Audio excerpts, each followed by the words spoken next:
top expectations for tonight or today, depending on where you're joining in from, webinar? What are your expectations? I would like to read a few expectations as to what you're looking forward to, what you like to learn. Whatever it is you feel like you want to get from today's webinar. Let's read a few comments as well from the chat box. What are your expectations for today's webinar? Yeah.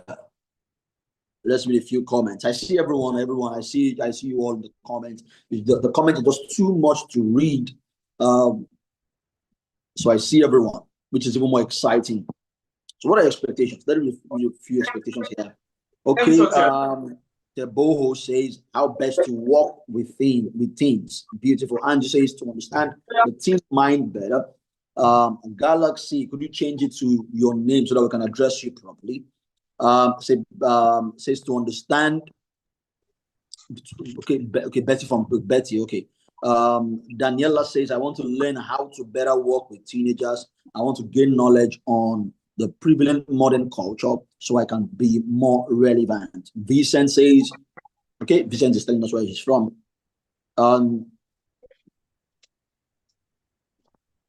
Okay.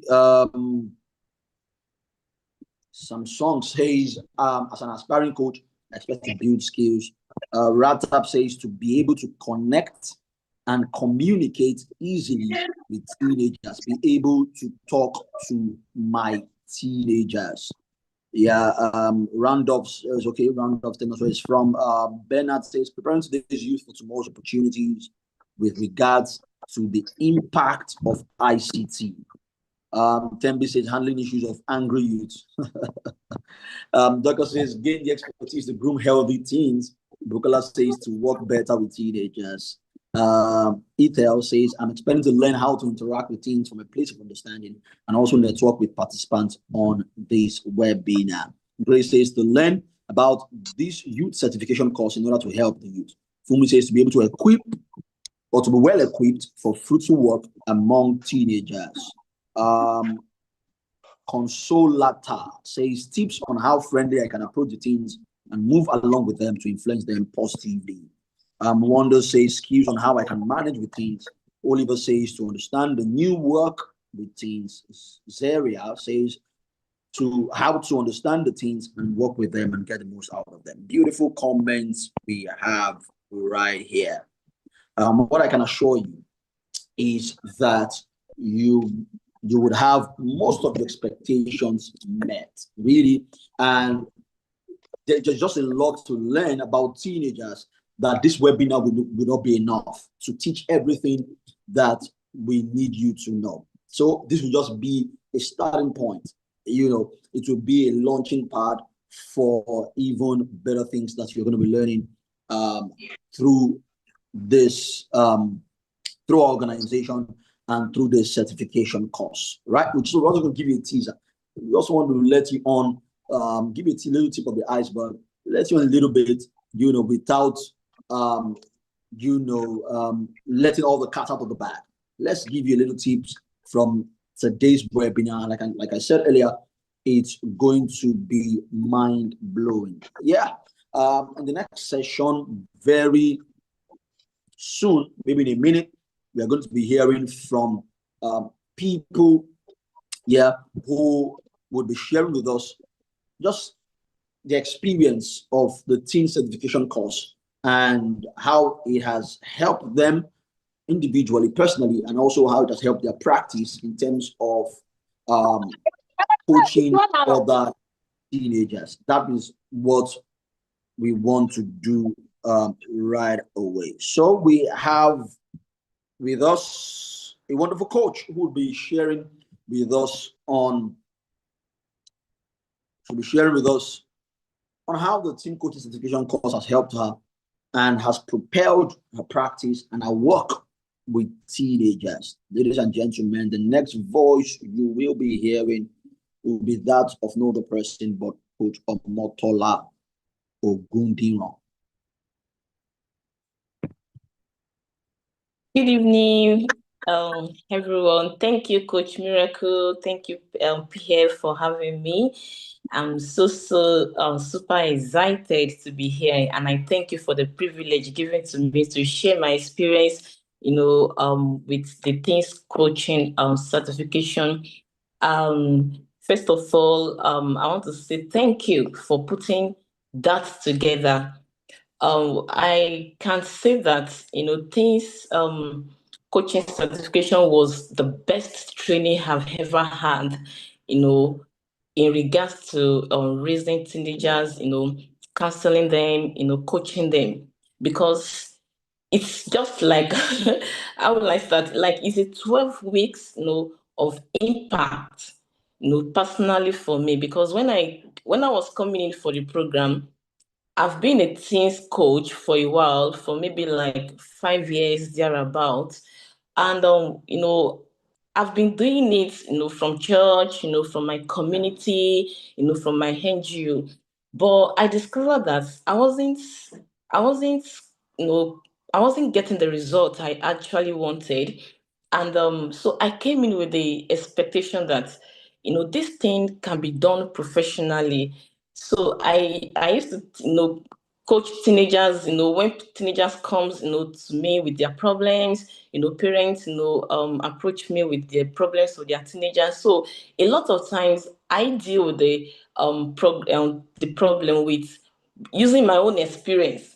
Like when I was a teenager, like this is what I went through. Okay, so let's use this, experience to deal with what you are going through. I've forgotten the fact that, these teenagers have different personality. They came from different, home front narrative, different background. And so I knew that I have to train myself. I have to, be empowered.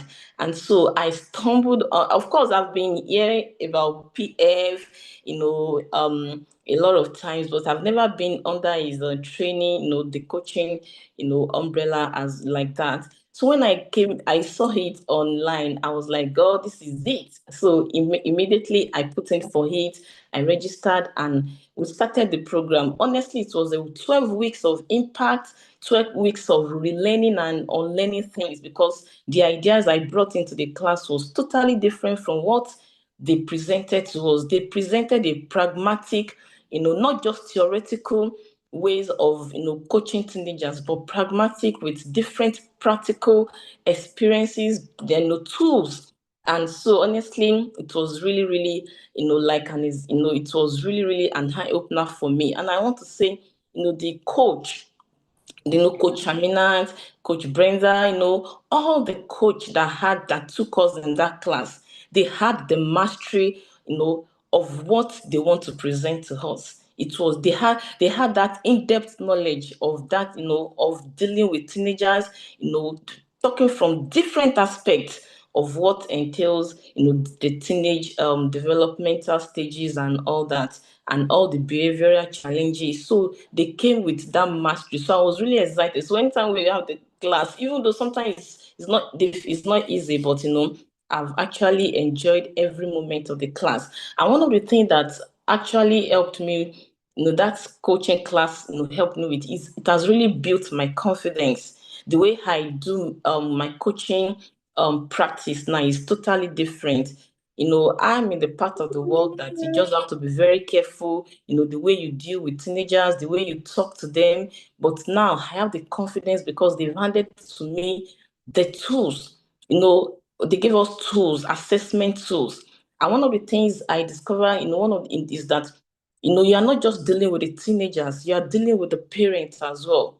So if you want to get to the root cause of issues, of problems the teenager is facing, the intervention cannot be productive if you don't involve the parent. I never knew that before. I was just go home with the teenagers. But now the assessment tools, you give it to the parents, you hear from them, from the teenagers, so you put everything together and it becomes a good result, bringing out transformation that that I'm expecting. So before I used to see, like now, I'm entering teenage coaching, practice like as an exam. So, but the assessment tools handed over to us has helped me to get better results. And also, I've also learned something.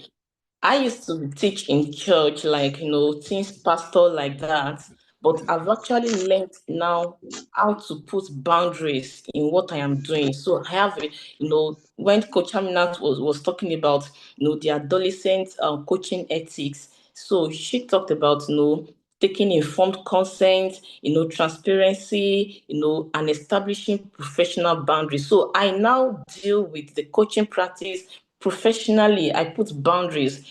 The way I talk to to them as a team pastor is different from the way I talk to them as a professional teams coach. Because if I don't do that, I won't get the results I'm actually expecting. Because if I'm dealing with, because maybe a teenager is my cousin, because she is my cousin or because she is my church member, I might not be able to get to the root cause because of the relationship between us. But now I deal with it professionally. And also, one of the things I actually loved that PF, emphasized at the closing stage of the program, it talked about using your platform, to propagate the transformation you are expecting into the society. I was a bit laid back, before, but now I'm using my social media platform because a lot is happening out there and there is a gap in knowledge. So I'm using my social platform, to pass across information, to pass across knowledge that could help parents and that could help teenagers. And I love the fact that he emphasized TikTok. And so now everywhere, almost every week, I'm on TikTok, saying something, that will really help the teenagers. And so it's a whole lot. The teens coaching practice coaching class. It just was an holistic experience for me. And also the last aspect, and that was very rigorous, but honestly, it's built something in me because sometimes I start something, I don't finish it. But personally, it has helped me, my personal in like discipline, the report writing. They gave us every week, they gave us tasks to do, scenarios, like real life scenarios. What will you do in this, if this kind of situation, if you are faced as a coach with this kind of situation? Honestly, sitting down with it, sometimes I'm just like confused. But we have mentors that you can ask them questions and they put us through, and you just come up with results. I remember the first exercise task that was given to me. I think I scored very less, but I love the fact that my coach was able to tell me where I wasn't doing well. I put in my result. Okay, if I'm faced with this scenario, this is what I will do. She asked me, "What about this? What about this? What about that?" So I was able to say, "Oh, so that gives me an in-depth knowledge of handling cases, scenarios, not just going there, blind-minded, but I'm going there with professionalism, of using the assessment tools that was handed over to us." And honestly, I really want to say thank you, to TCC team. I'm still going to go for the next at the advanced level of it. Right now, I'm having teenagers that I'm coaching, and it has really made my work easier because the tools, you just develop on all those tools, and they made the work so easier for me. So I'm no longer using my own like experience. And one thing I remembered, I love the aspect of the inner child healing. In the coaching class, I never knew. I went through some traumatic experience when I was a child, when I was a teenager, but I never knew that they had impact, on the way I relate, um, to the outside world. And so one of the things that they took us through in the classes, they paired us up, with another coach. And it was really like, I didn't know the person, but I was, talking to the person as if I've met the person before. And we talked, and she put me through like what helping me. And honestly, since that experience, I can say that I've really gotten my inner healing, so that, trauma that we faced, that we passed through, it's it won't affect what you are doing as a coach, as a teams Thank coach. you And so I much, still coach. say thank you so much for having me. Thank you. Yeah, thank you. Thank you very much, Coach. It looks, of course, if you've gone through this program, it definitely means you have a lot, to say. And it could be you as well, you listening to me right now, who's on the other side of the device, sharing your testimonial, in the next webinar that we are going to be doing. So thank you very much, Coach Omotola, for sharing that beautiful testimonial. That's really, really awesome, very detailed. I know we have one more person, and Coach Omotola has, taken a little of the time from this other person, but at the same time, we'll still want to give the person the opportunity to share maybe just 1 minute or two max, their own experience of the team coaching certification course. If Coach Temitope Ojo is here, should be let on. Please skip to 1 or 2 minutes max so that we can move on in the session, as we have already taken a bit of time.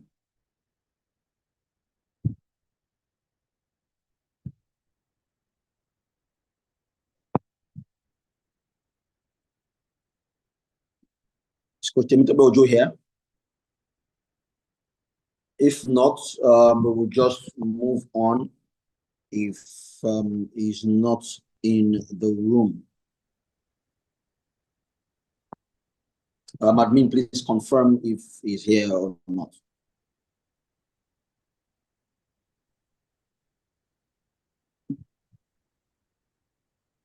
Move on.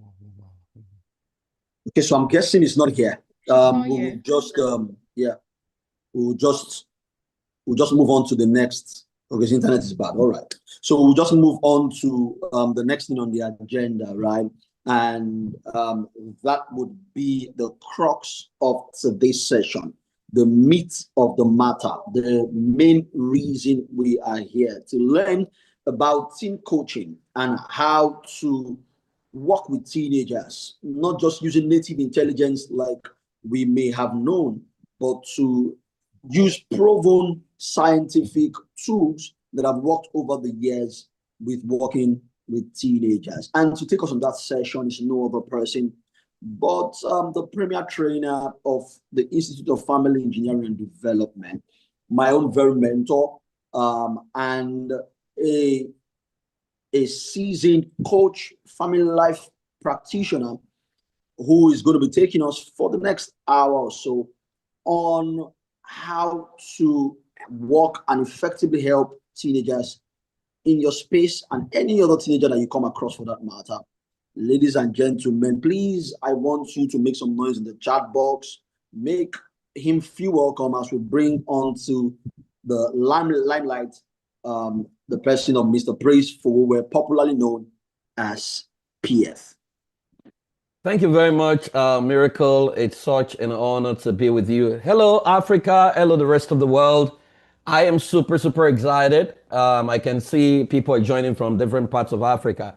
My people from Eswatini, I am hailing you. People from South Africa, Mozambique, Uganda, Botswana, Lesotho, Benin Republic. I can see Togo. I can see Congo DR. I can see Kenya. Kenya, I'm coming to you very soon. Sierra Leone also. Facilitate something in Kenya, right? Ghana, Akwaba. I was singing the Ghanaian national anthem yesterday. One of my favorites, Zimbabwe. Your anthem is like, I think it sounds like South Africa. Okay, I love you all. Malawi, Ethiopia. Whoa, Tanzania, Zanzibar. We are coming. Okay, Zambia, Nairobi. Okay, I love you all. I love you all. Thank you very much. Eswatini, my people. Right, I just love you all. I mean, Uganda, Gambia. Gambia is here. Woo! Cameroon, my people. How are you, Sava? Sierra Leone, thank you very much. Okay, Liberia. Wow, that's on my bucket list. I want to come to Liberia. Let me see. Is there any other country I have not called? Okay, looks like I've covered almost all the countries. Egypt. Okay, Morocco. Thank you very much for joining. We do not take it for granted that you're here. So thank you very much because you are here, because you care about young people. People in Gambia, thank you very much. I love Africa. Africa is home. Africa is where I have lived for years. Now I live and work in America. But Africa is still at the back of my mind. I do a whole lot in Africa. And, this is part of what I do in our continent of Africa because I believe that we hold the key to the future of our world. I believe that we have a lot to offer the world, but we need to believe in what we have. So thank you very much. Botswana, you here. I love you all, and it's so good to see all of you. South Sudan is here. Whoa. Anna Antoni, thank you very much. Looks like that's the first time I'm seeing anyone from South Sudan on our webinars. Thank you very much for showing up. South Sudan, thank you. Okay, thank you everyone for showing up. So we're just gonna go straight into what I have to share. I'll share with you maybe about 40 minutes thereabout, and then I'll take questions, right? I believe that we have a whole lot to do together as a people. I will share a bit of my story with you.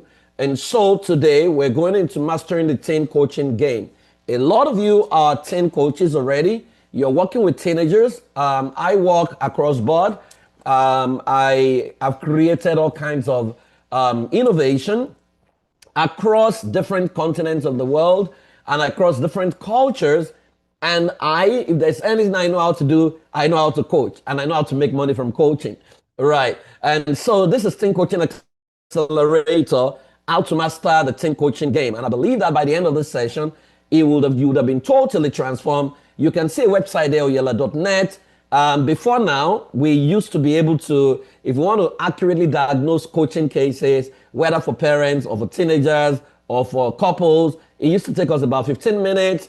If you have been experienced, or if you are a beginner, it will take you about 45 minutes thereabout. But now, we have learned that it only takes 1 minute, right? You can accurately diagnose what is wrong with any teenager, with any parent, within 1 minute. That's what oyella.net is all about. Anyways, so at the end of this class, you would have discovered the opportunities that exist in the teen coaching space, unravel the critical challenges, areas teenagers are struggling to navigate, master 5 of the 10 irrefutable laws of being an exceptional teen coach, become exposed to the best teen template to accelerate your success rate across the globe.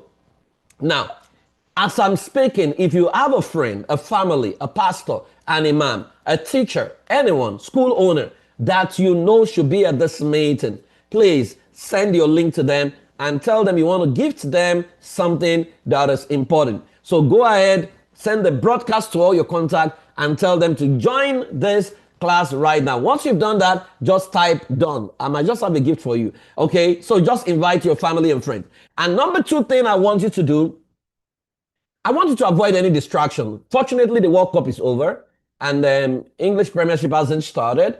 So anything that's going to distract you, I want you to take it off because I don't want you to miss any aspect of this meeting. Right. And then I want your proper Zoom name. I'm glad. Okay, looks like we're improving. We're increasing more now. More people are joining. Invite your friends. Tell them they need to come here. Right. Change your Zoom name. I want to see your proper name on the chat bar. On the timeline so that I will know how to recognize you. Now, my name is Praise for Owe. Across the continent of the world, maybe I'm one of the leading, not maybe, I'm actually one of the leading family life strategists and family life innovators based on what I have created over the years. Many years ago when I was starting out, 26 years ago precisely, I remember that all I wanted to do was solve family problems for couples. And then I went into it, but then I realized that couples were not willing to pay to solve their own problems. They would rather go through a divorce rather than solve their own problems. But then I realized that the more I work with couples, the more they started to ask me, don't you do something for teenagers? Then I learned almost immediately that parents will do anything to save their children from going bad. But they don't bother about themselves. They don't care whether they go bad or good, but they will do anything to safeguard their children. And that was how I started getting into business. I realized that parents were willing to pay just anything. Now, if you know me very well, I'm very curious. and I'm pro-Africa, Pan-African to the core. I've always believed that African problems should be solved by African solutions.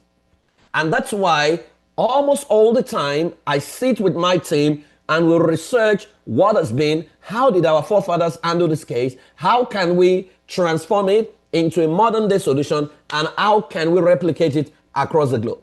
So with the content of some of the things I've created over the years, I'm a recipient of the Lifetime Achievement Award by President Joe Biden in recognition of my contribution to the family life space across the globe. I have innovated all kinds of solutions that are being used in some institutions. I have certification programs in schools, intervention programs in higher universities, and some of my innovations are being used by some governments in various nations. So if there's someone you need to listen to, it should be me. But let me tell you, I did not get here overnight. I did not get here by, sending invoice to clients and asking them to pay me $10,000, $20,000 to solve a family problem or to solve a teenager problem, right? I didn't start from there. I started because nobody wanted to pay me a dime for my services. And I used to complain. And why were they not willing to pay? It wasn't that they didn't even want to pay. It was because I didn't even know how to charge.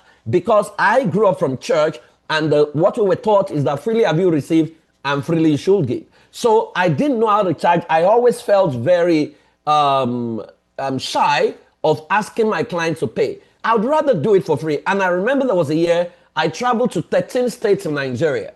And that was the year I discovered that a lot of 7-year-olds, 8-year-olds were sexually active in Nigeria. Then I went to Ghana. I realized I wasn't totally different from what I'd experienced in Nigeria. And so when we started the Institute, our flagship course was the Family System Engineering Certification Program, which I had developed with my team by studying couples who had been in marriage for 40 years to 65 years, right? 25 of them were studied. And these couples, we figured out over an 11-year period what made their marriages work. And we built a framework, that is now one of maybe the only certification program across the globe that combines therapy strategy, systems intelligence, and strategy, basically, right? And so we understand the need to create something that is African, but that can scale across the globe. And that's why we had to come up with the team coaching certification, right? And so I have traveled across various countries, consulting for various institutions and government on teenage issues, family life issues, and some of our interventions is regarded as the best that exists, right? But I was that shy guy who used to live in a ghetto part of Nigeria, right? But right now, I find myself in policy meetings. I find myself in rooms. I find parents, sending messages to me to come and help them with their teenagers. And we design interventions. We don't advise. We design interventions, and we get paid handsomely for this, right? And so if you are listening to me today and you love to work with teenagers, I want you to know that you are in a good business. Because if you know what to do, and if your competence is high up there, if you understand intervention planning, intervention management, trust me, people will pay you just anything to have you solve problems for them. And that's why I need you to know that you cannot afford to give up on yourself. Thank you for all of you, to all of you who have already invited your family members. Right. And so I'm going to start this session by asking you a very honest question. Right. So I want you to put up your right hand and say after me. Everything I'm going to say in this meeting is the truth and nothing but the truth. So help me God. Okay, so I don't want you to lie in this meeting. Now, the first question I'm going to ask you is this, right? Who were you as a teenager? What are some of the things you did as a teenager that you look back right now and you are not proud of it? You are even wondering, how did you do them, right? What happened to you as a teenager? Okay, let's reframe the question. What happened to your friend? What did your friends do as teenagers? What were some of the things your friends did or you did? I wanted to put this on the chat box, right? Some of us, we were having sex. Some of us were smoking. Some of us were drinking. Some of us were going to wild parties. Some of you even had babies as teenagers, right? Timid, less aware, low self-esteem. I would like to hang out with friends, okay, drinking alcohol. Go ahead, let it keep coming, right? We have to be very honest with ourselves in this meeting, right? So I stopped at drinking alcohol. Where are the other people, right? Drinking alcohol, okay? Kissed my senior in secondary school, okay? Sneaked out to party, okay? Serving God. Oh, I lie and steal a lot. Dating because friends are also into it. Sex, alcohol, porn, ended in prison. Oh my God. Bunking school, had a boyfriend. I had my first born at 19. Thank you for being honest. Plain and very naughty, smoking weed, right? Multiple boyfriends, okay? I would run away, porn dates, and plenty of secret party. I would commit crimes and look innocent. Can you imagine, right? Avoiding, I had a boyfriend, playing games. I lied that I'm sick to avoid chores, playing and love for music. I play football a lot, will be beaten and still go back the next day, just behaving like a boy as a girl, going to games. I like naughty things, temper issues. I child from broken home at the age of, teenage years, people pleaser. I mean, you guys are just the best. Whoa. I mean, now imagine what you had to ride. I had my first kiss as a teenager. Some of us were already sex addicts as teenagers. Some of us were already into porn, right? Some of us were going to wild parties. I smoked as a teenager, right? So you are not alone. We're together in all of this, right? And so if these were the things that you had to go through as a teenager, you can imagine what the younger generations are going through right now. And when you went through some of these things, there were no internet, there was no WhatsApp, no Facebook, no mobile phones, and you still went through all of this. Now you can imagine what young people were going through. Now, the last question is, how well were you handled as a teenager? If you had to look back at how your parents and the caregivers and the pastors, religious leaders, imam, how you were handled, do you think you were well handled by some of these people? It's a yes or no answer, right? Did they handle you properly? Did they understand you? Did you feel understood, right? Or you felt they did not, right? Okay, no, I can say no. A lot of you are saying no. I was beaten, always condemned. No, no, no, no, no, no, no, absolutely no. Okay, some of you said yes. Okay, they didn't even care. I didn't feel understood. Same with me. Right? I didn't feel people understood me. There were things I couldn't even tell my dad because my dad was an Anglican priest. So I couldn't even share some of the challenges I was having with him, right? And my elder brother was in a home as well, right? And so many of us were beaten and we were beaten black and blue. In fact, we went to commit the same offense, right? And so I want to thank you guys for being very, very honest on this score. Now, and so if you look around the world, you would see some of the top issues plaguing adolescents or teenagers across the globe. Many of the things we went through, they are going through it right now in good measure, pressed down, shaking together, running over. They are dealing with the problem at a higher level, at a higher frequency. So you see things like eating disorder, obesity, substance abuse, depression, mental health disorder, substance use disorder, mental health, anxiety disorder, school bullying, peer pressure, violence,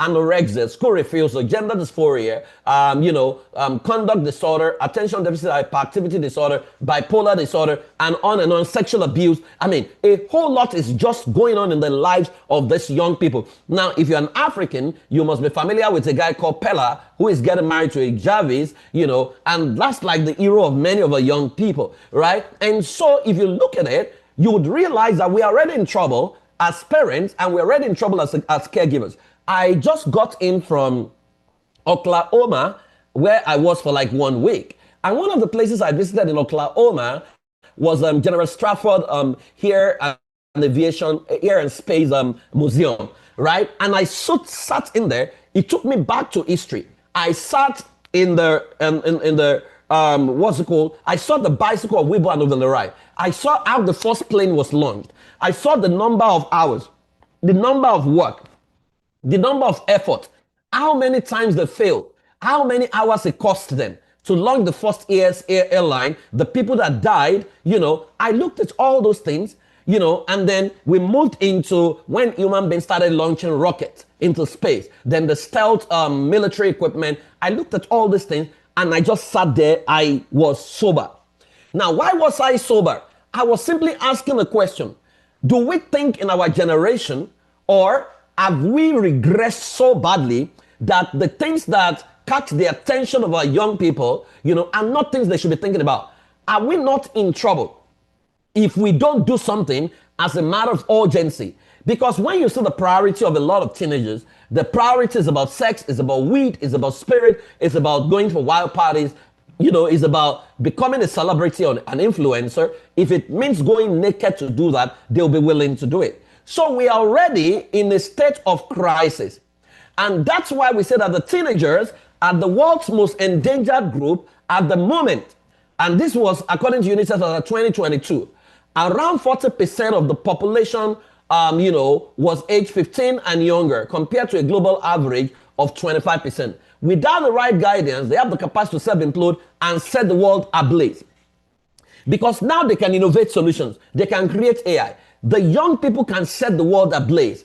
In fact, in Nigeria, we have majority of our population below the age of 18, right? And that's the same thing across Africa. The biggest population in Africa are young people in their teenage years. And so it then means that if we don't do something as a matter of, because we got away with many of the things we got away with, because the world is not going to the level it is right now. But it's gotten to a level of sophistication that they are not likely going to get away with whatever they're getting away with. Now, I was showing my children, I have two teenagers, the story of one boy, in India, a teenager was shooting content. And then they wanted to shoot the content by the sea. And then they went where the waves was very high, and he was trying to shoot the content, and he was live streaming it, and the wave swept him away, and that was how he died. They didn't recover his body until maybe like 8 days later. Right. And so you realize that teen coaching is a global need, one of the most critical needs, and one of the most expensive aspects of coaching. Because it's very delicate, but it's very lucrative or expensive, right? And parents will pay anything. In fact, one of the things you need to put at the back of your mind is that parents don't mind paying, they just want ease of payment. If you can make them see a reason why they need to pay, they're going to pay you anything you want, right? But you see, teen coaching is a global need. And why? Number one, there's a rising mental health concern. The rate of anxiety, depression, and other mental health among teenagers have been increasing over the years. In fact, it's gotten to an all-time high this year.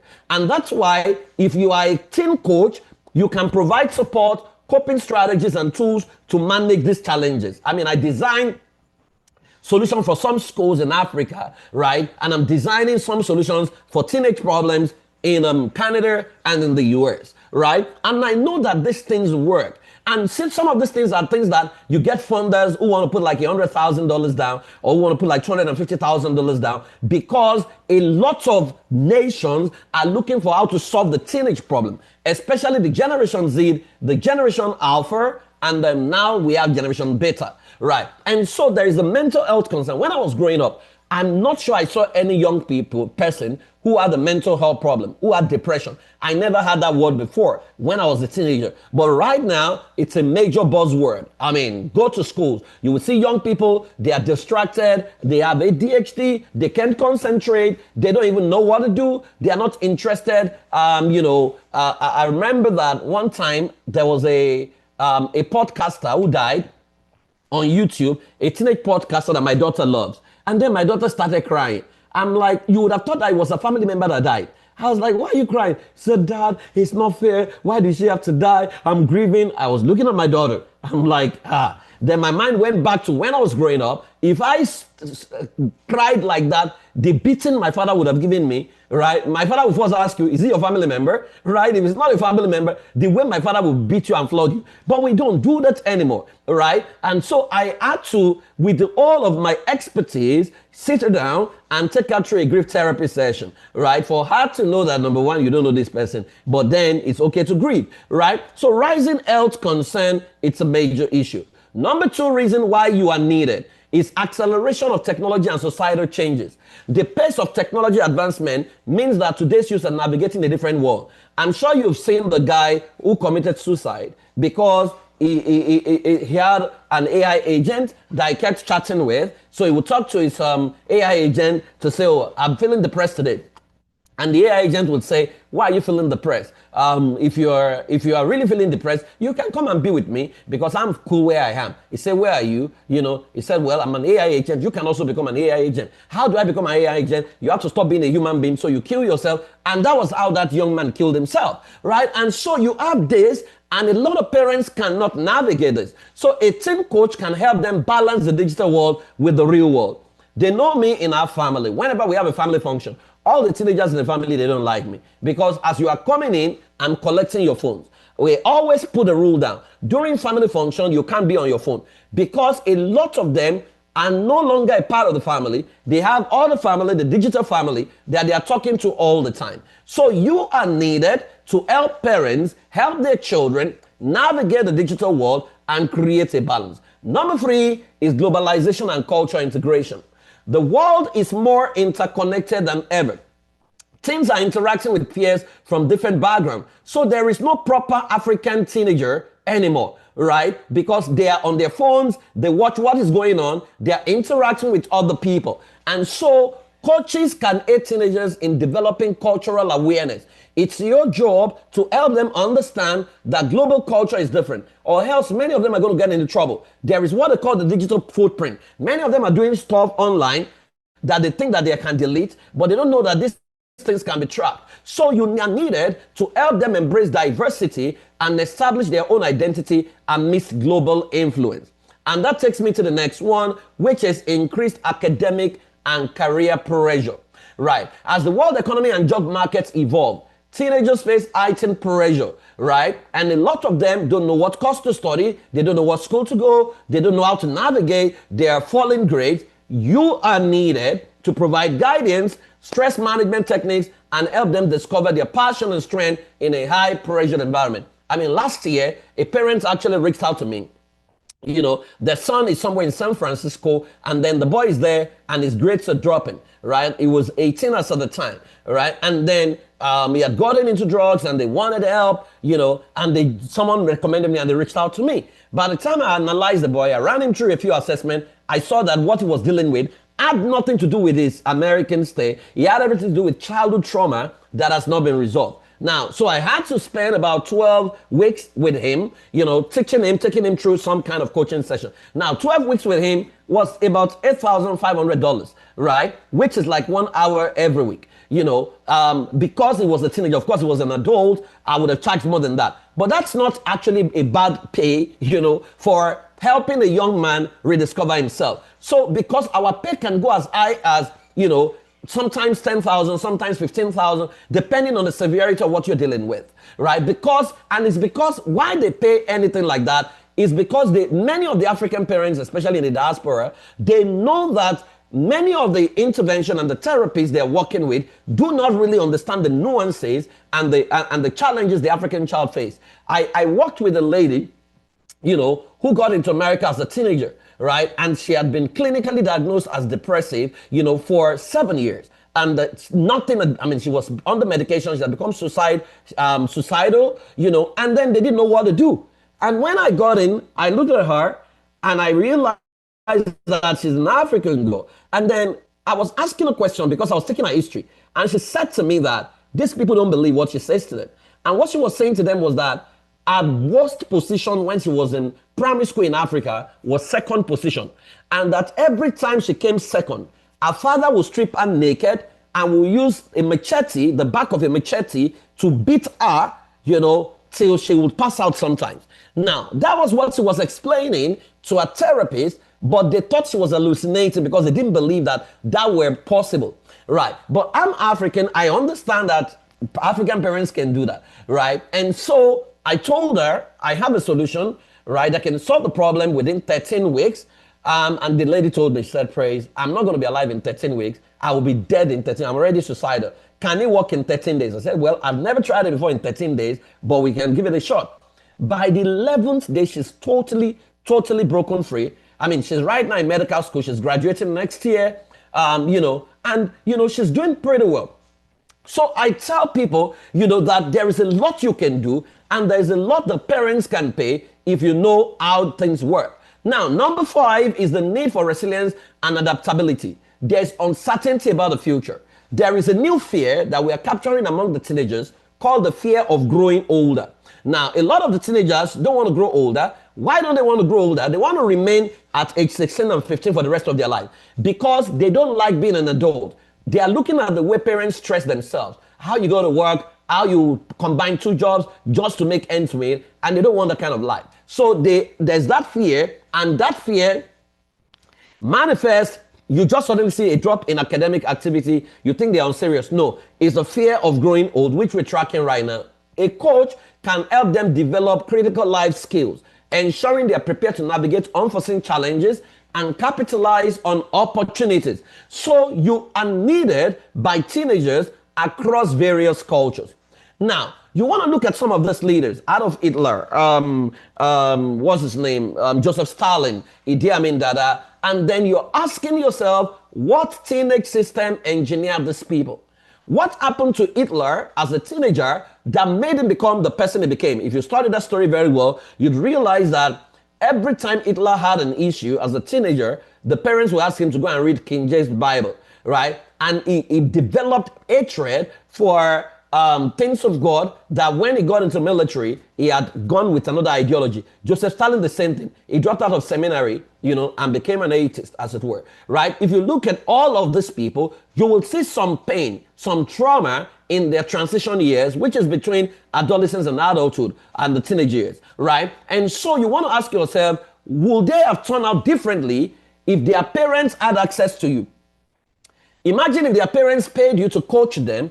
Maybe they would have turned out differently. Maybe Hitler wouldn't have done what he did with the extermination of the Jews, right? Maybe Idi Amin would have been a better person. Maybe Osama bin Laden would have been a better person, right? And so you look at all these people as well. Winston Churchill, Steve Jobs, Mark Zuckerberg, Nelson Mandela. You want to ask yourself, what sin system engineered these people? What engineering did Nelson Mandela go through, Madiba, that turned him into a global leader, who literally stood against apartheid in South Africa? You need to understand that the quality of teenagers we're raising is what is going to affect the future of our world. And what we need you to do is to coach an Osama to becoming an Obama. We need you to coach a young person whose life is going to be shattered and destroyed if without your intervention, into the next Mark Zuckerberg, into the next Steve Jobs, into the next Nelson Mandela. That's the outcome we want. And there is no other group that can do it. Prayer meetings can do it. Religion can do it. Team coaches are the only ones who are skilled to do that. And so, here is the reality check. How skilled are you in handling the various problems for teenagers as a teen coach? Many of us, we do advisory, we call it coaching. What works with teenagers is not, shut up, don't do that, don't do it again, I'm begging you. There are interventions you need to learn to create. There is a way you can assess the problem and bypass conscious resistance that they will tell you what they didn't plan to tell you. I mean, I've worked with teenagers a lot. They tell me all kinds of things that they will never tell anybody, right? And because they trusted me to handle whatever they were telling me, they felt very comfortable. So you need to understand that it's not just enough to have a certification.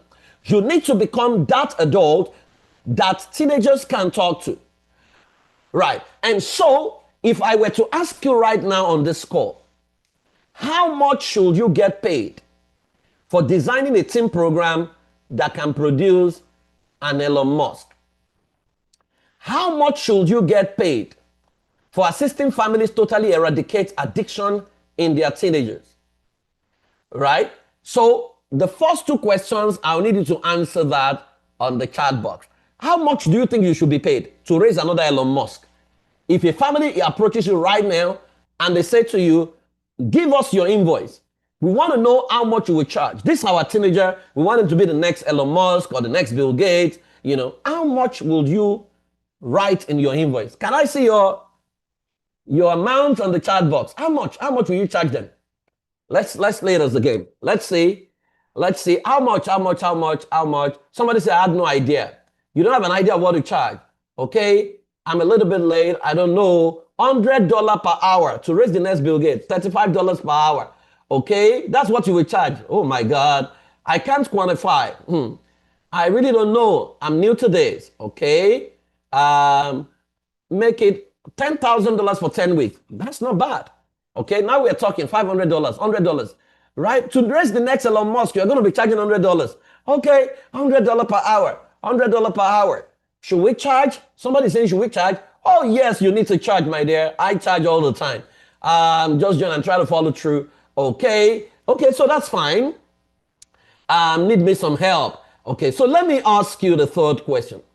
What is the highest amount you have ever been paid to solve problems for teenagers? What's the highest amount you have ever been paid in your life to solve a problem for teenagers? You can write the amount. If you have never been paid before, you just write 0, right? If you have never been paid before, just write 0. Nothing in the amount. I've never been paid. So 0, 0, 0. I have never charged. 0, 0, 0, 0, 0, 0, 0. You guys are leaving money on the table. Oh my God. Okay, so I'll be helping you charge. I'll be collecting the money on your behalf. Okay, never charge, never charge, never charge. Okay, 7,000 naira in 2010. 0, 0, 0, 0, 0, 0. Why do you think? Okay, 200,000. I love that. Somebody said $50. Why do you think you have not been paid to solve this problem? Okay, $600. I can see $600. I never charge, right? In the last 5 years, right? When was COVID? COVID was 2020, right?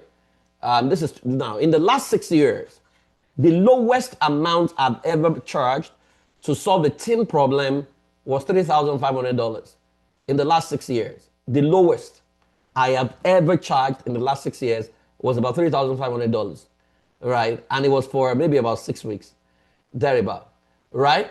And so, if many of you have never charged, the question is, would you like to get paid to solve this problem?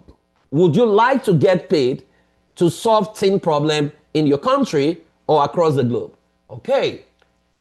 Church mind. Somebody said church mind. Somebody said no. It's okay if you don't want to get paid, right? Because many of us, we everybody wants to get paid now, right? A lot of us, right? It's not as if you can't get paid. It's just that you have some mental blocks that is messing you up. You have not taken this as a professional. You have taken this as a volunteer. So you volunteer in your church, team's church, or in your mosque, or in your school. You know, you just volunteer and say, I'm a teacher. I just love teenagers. I'm passionate about teenagers. You say that all the time, right? But the truth is, you can become a professional. You can become a professional coach that nobody comes to you and say, oh, come and do it for free. No, because of your expertise. Do you know that to actually diagnose cases for teenagers, right? Whatever it is, if you come on a platform, for example, as a professional, if you want your client to diagnose the cases and then help them review, you should not charge less than $150, right? To accurately diagnose cases, if you go on a platform, the teenager will get about maybe a 20-page report that is comprehensive, that the parents can look at, you can review with them, and then you can create a roadmap. That entire stretch, minimum you should be charging is like $150. If that is all you are doing every month, you look for 10 families that you want to help them diagnose their cases, to know what is wrong with their family, to know what's wrong with their teenagers, you will almost be making like $1,500. So I know that this works. I mean, we were having a session. Does the law permit non-psychologists? The law permits you as a coach to charge, right? Don't mix it up, and I think I'm going to explain that. You don't have to be a child psychologist to charge, right? But there are things you can do as a family life coach that you have to bring in a psychologist. We'll get to that, right? I was going to say something, right? That a whole lot of the times, many of us don't know that you can literally hand a whole lot. So there was this child that we ran his assessment, right? And the parents were worried and they wanted us to know what the child was thinking, right? And then,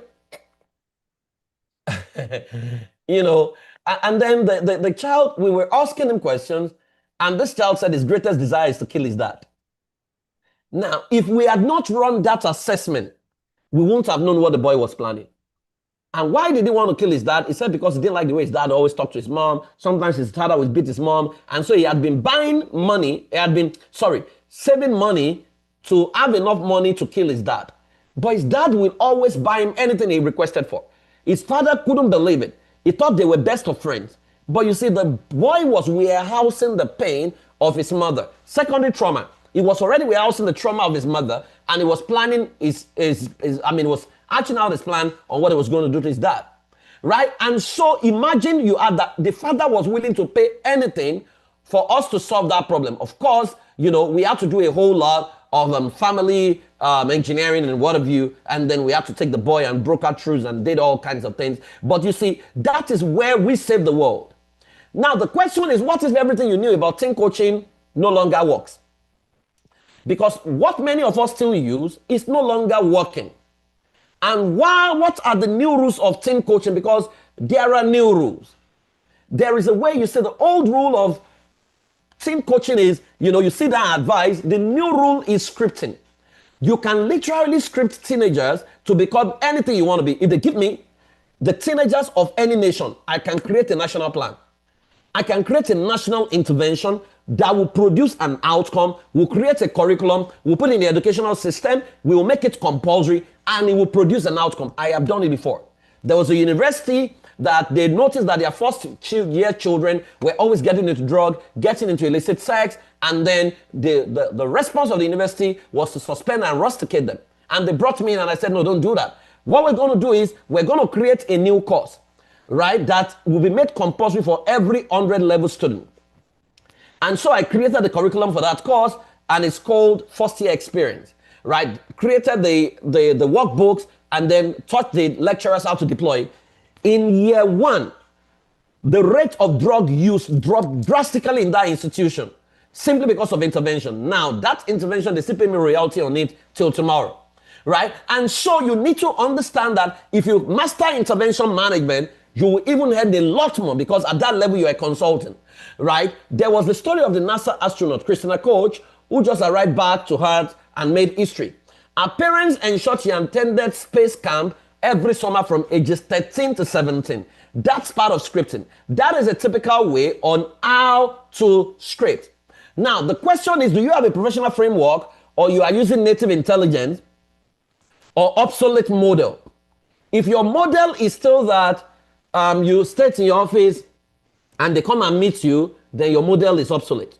If your model is such that, you sit with the teenagers and you're asking questions for 2 hours, what is wrong? Tell me this, tell me that. At the end of the day, before you can diagnose the case, it's taking you 2 years or 2 hours, then your model is outdated, right? The model we run right now, you can accurately diagnose what is wrong in maximum of 2 minutes.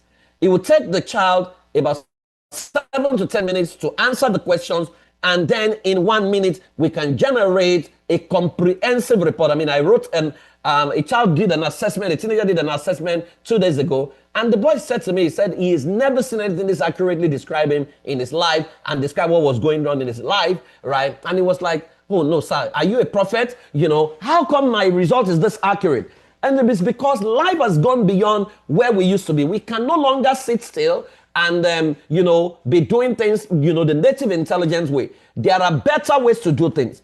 And so I'm going to share with you 5 of the 10 irrefutable laws of teen coaching, right? I'll share 5 of the 10 because I don't want to waste your time so that I can take questions. Then I will tell you what you need to do if you want to become one of the top highly paid coaches, in the continent of Africa. Now, the first law is the law of identification. And the law of identification says that you cannot engage a teenager thinking like an adult. And your solution is at the mercy of their reality, right? And so this is the mistake many coaches make. You cannot, number one, as a coach, you are not an activist. So you cannot join people to carry placard and march against any teenager. No. Let's say a teenager is involved in rape. That's very gross and that's sad. The person that was raped needs you. The person that raped also needs you. Right? So we call something the principle of neutrality as a coach. You need to be neutral at all times. So the law of identification says you cannot engage a teenager thinking like an adult. Many of the coaches miss out because they engage teenagers thinking like adults. Teenagers are teenagers. Their brains is still developing. And so you cannot engage them thinking like an adult. You need to understand that they are going to explore. They are going to get into adventure. They are going to make mistakes. And you need to be able to preempt that and create your intervention. So the question is, what is your perception of teenagers? When you look at these teenagers, what do you see? Do you see smokers? Do you see unruly? Do you see lovebirds? Do you see lawless teenager? Or what you see is troubled teenagers? If all you see are troubled teenagers, what it will elicit from you is empathy.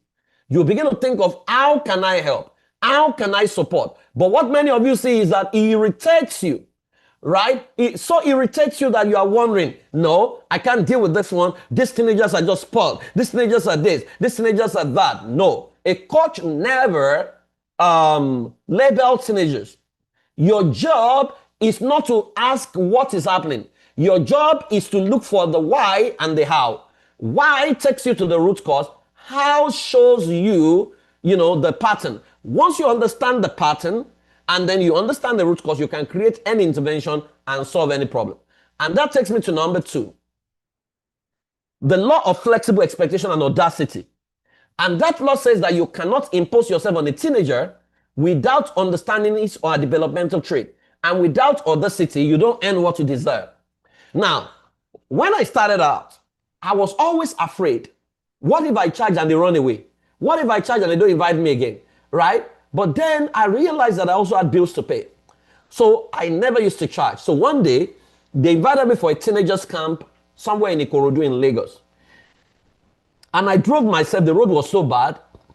By the time I was done, they paid me 30,000 naira. When I got back home, my car had become so bad that when I called the mechanic to come and check, he gave me a bill of 180,000 naira. Now, I didn't have that money. So I had to get a loan from my wife to help me fix my car. That day I sat down and I wept. How did I drive myself to a place to go and collect 30,000 and then I'm using 180,000 to fix my car? Now, before now, I would have said, oh, this is what God wants. But I realized that no, I wasn't being a businessman. I was being arrogant, pretending I was okay when I wasn't okay. And I remember going to meet my mentor. And my mentor said to me, Praise, you need to learn a charge. And so he showed me an engagement code. And he asked me to go and put my own figures there. Those years, I could do 12 sessions in a year, in a month, go and speak for 12 different organizations, and the total amount I will make will be like 150,000 naira. Maximum 200,000 naira. Right? I used to brag, I used to feel I was doing well. But then I had been everywhere to earn that 200,000 max. Right? And so my mentor said to me, how much would you like to earn? So I just said, so he looked at me, he said, Praise, every time you go and do this session, what is your end should be able to buy you a return ticket from Nigeria to the UK. And the return ticket that year was 450,000 naira. So humorously, I said, okay, I'll put 450,000. So he said to me, he said, within the next few months, anybody that couldn't pay 450,000 naira, don't honor their invitation. He said, I must warn you. They're going to shout, they're going to scream, they're going to say you like too much money. They're going to say all kinds of things about you. He said, but develop thick skin. He said, but they will respect you for it. So the following month, every invitation, I got like 25 invitations. We sent a quote to them and we told them how much we charge. Guess what happened? Almost all of them did not get back except for 4 of those organizations. So 4 of them were willing to pay the 450,000 I charged. So that month, instead of 12 or 20 speaking engagements, or to come and talk to young people, I had 4. And the 4 paid 450,000 each, which was 1.8 million.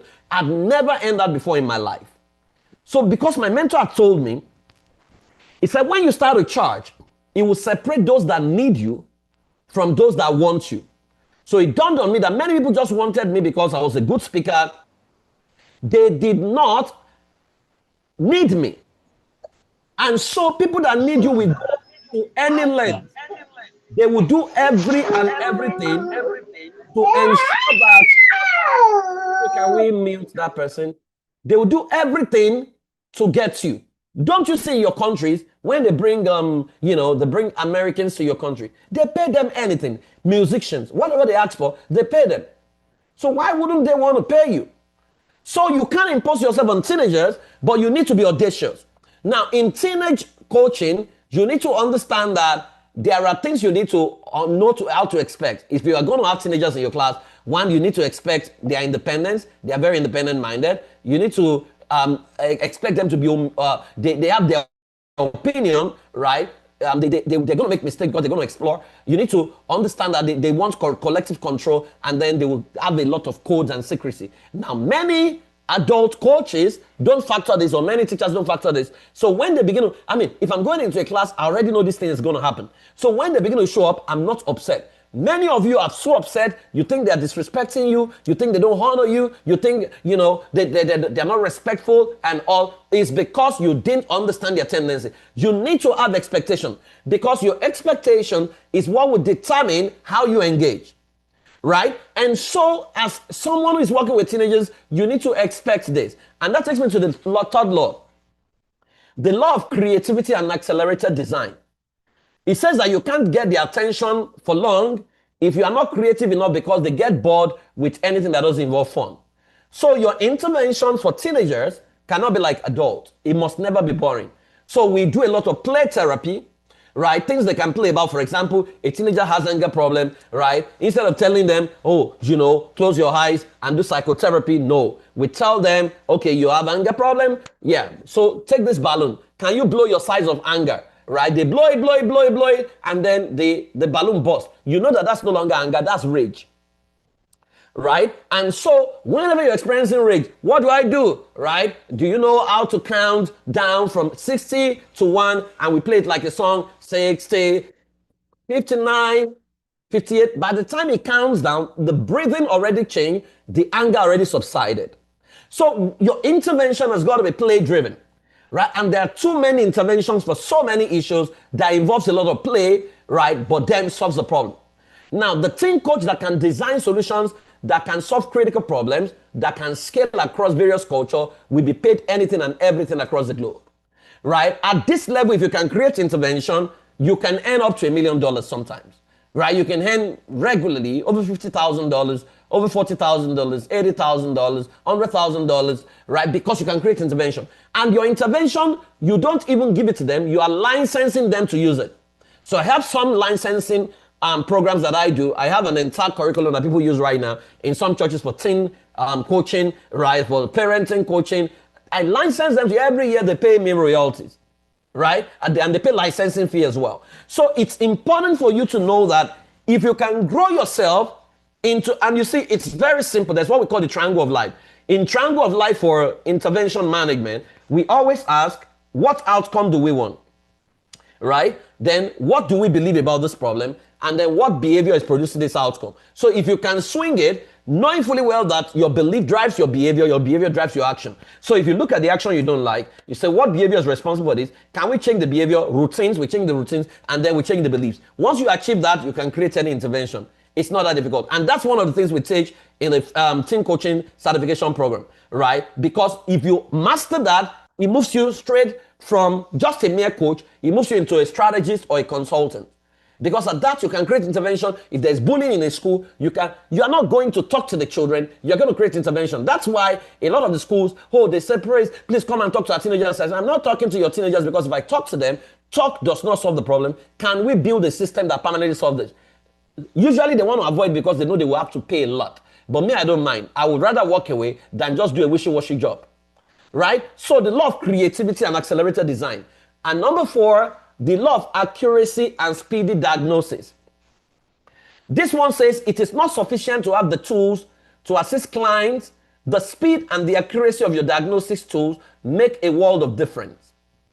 So if I ask you all, for those of you who have been teaching teenagers all the while, if you want to find out what is wrong with the teenager, how long does it typically take you to figure it out? Can you attempt to put the number of minutes or hours it takes you to figure it out on the chat box? Let me just see. I'm taking a simple survey. How long does it take you to figure out what is wrong with a teenager? Right? Typically, if they bring a teenager to you, it's problematic. Okay, somebody said 30 minutes, 10 minutes, 5 minutes. Okay, not bad. and you are sure your result is accurate, your report is accurate, right? 15 minutes, 10 minutes, okay, about 20 minutes, 1 hour. It takes long because they are secretive. You are correct. I hope they'll share the recording here. Sometimes the team doesn't open up. 10. Every teenager that is not opening up, number one, the problem is rapport. Number two, you have not learned to bypass conscious resistance. Sometimes the whole session to be able to sufficiently, all these people say 5 minutes. I don't know what you're doing, but to really, really get to the root cause, typically takes about 1 hour. But let me tell you, we do it in 1 minute now. One minute. It will take the teenager 7 minutes to answer the question. So if you go to oyella.net, you will see what it looks like, right? If you go to oyella.net, that's we always say that Google organized the world's information. Tesla, reimagine, transportation, OpenAI, transform knowledge. Oyella.net helps humanity understand itself, right? On that platform, if you are a team coach and you are certified, in 1 minute, you should know what is wrong. And it would cover childhood problem, childhood trauma, their personality, how they see their parent. It will cover how they see their father, how they see their mother. It will cover every and everything. Usually about 15 to 20 page report. Very bulky report that to review it, you'll be wondering, how did I achieve this? Right? And so it's important for you to understand that the speed. So imagine you and I, we are in the White House. They've asked us to come and pitch to solve teen problem in America. And then you're telling them, they're asking you, how long will it take you to diagnose what is wrong? And you are saying, oh, you need to run a survey across the country. You know, it will take you like 6 months. And then I bring out oyella.net and I say, well, all I need is for teenagers to take this assessment. We'll know what is wrong in 1 minute. Right? Who do you think they will give the job to? They will give me the job. Because I can diagnose it and I can create intervention within the next 1 hour thereabout. Right? And so your speed. So I'm able to do a lot more because I no longer spend 2 hours to diagnose. I can figure it out in 1 minute. I read it, I review with my client, then I create an intervention roadmap. In fact, I have an entire team of coaches who I pay to even coach them right now because there's a threshold to the job I will never do. So it's important, right, for you to understand how these things work. Right? And to know that there are better ways, there are faster ways, right? And so it's important for you to know that the speed at which you're able to diagnose will affect how much people are willing to pay you to solve a problem because it reeks of competence. Sometimes I give the teenage report to the parents and they're like, this is our family you have really exposed. We don't even know this exists. And I smile. And they're like, how are you able to do this? Well, it's what we've done over the years. Right? So the law of accurate and speedy diagnosis. So if you are still battling with solving the problem, they'll pay you less. If you can solve the problem faster, they pay you more. Isn't that better for you to get paid maybe $200 to diagnose a case? You have not even solved the problem. You have just diagnosed and generated a report. $200 in your pocket. If you do $2,000 in a month, you can do more than that. Right? Because you need to let the world know that you have solutions. And that takes me to number 5. The law of trust. The law of trust says that a teenager will pretend and lie if he doesn't trust you enough to undo his mistakes. And the parents won't pay you so much unless they trust you to deliver on promise. Teenagers always, somebody says, authenticity of such program. I mean, I can take you through one right now and you'll be shocked at your result.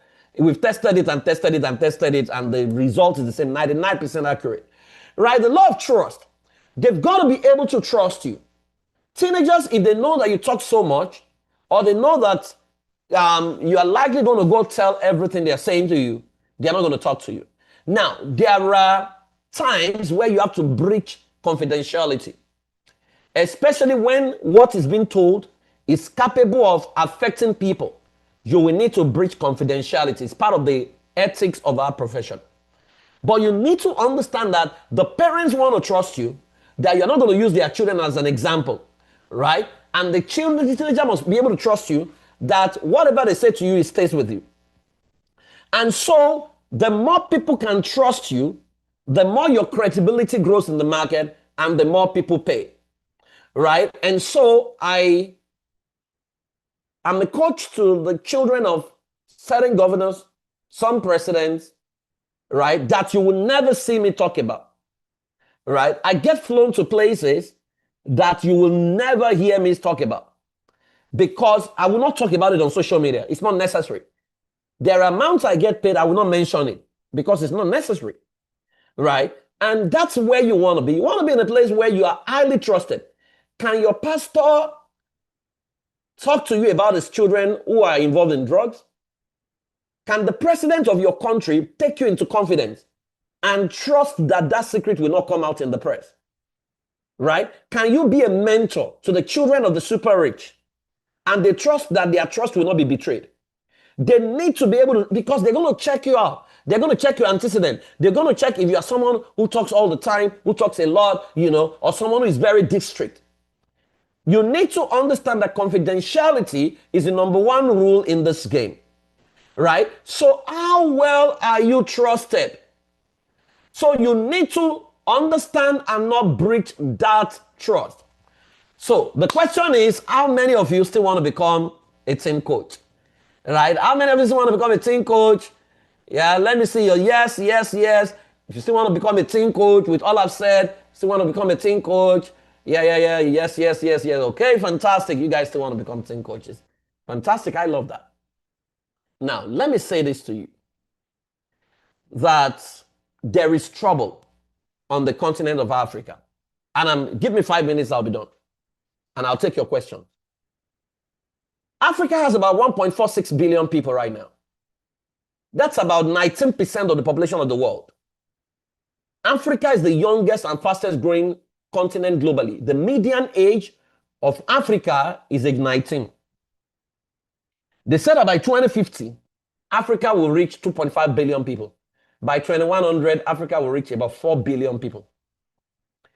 When I started out my practice 20-something years ago, the total population of the world was about 5 billion. But they are saying that by 2100, the population of Africa will reach about 4 billion. It means there's going to be an explosion across Africa.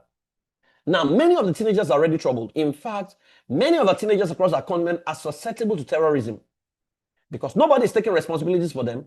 So terrorists can easily dangle some carrots and equip them with guns, and then they begin to kill innocent people. You need to understand that the crisis we are in, black population is about 1.6 billion, but Africa alone have 1.46 billion of that. Caribbean about 45 million and on and on and on. Africa alone accounts for over 90% of the global black population. But let me tell you, the problem is not just an African problem. I work with Latinos, I work with Hispanics, I work with the Caucasian, I work with I work with the Asians. It's the same problem. Everyone is looking for how to turn. Some of the teenagers are dealing with suicide. Some of the teenagers are dealing with a lot of issues, some mental health problem. Every parent wants their children to turn out well.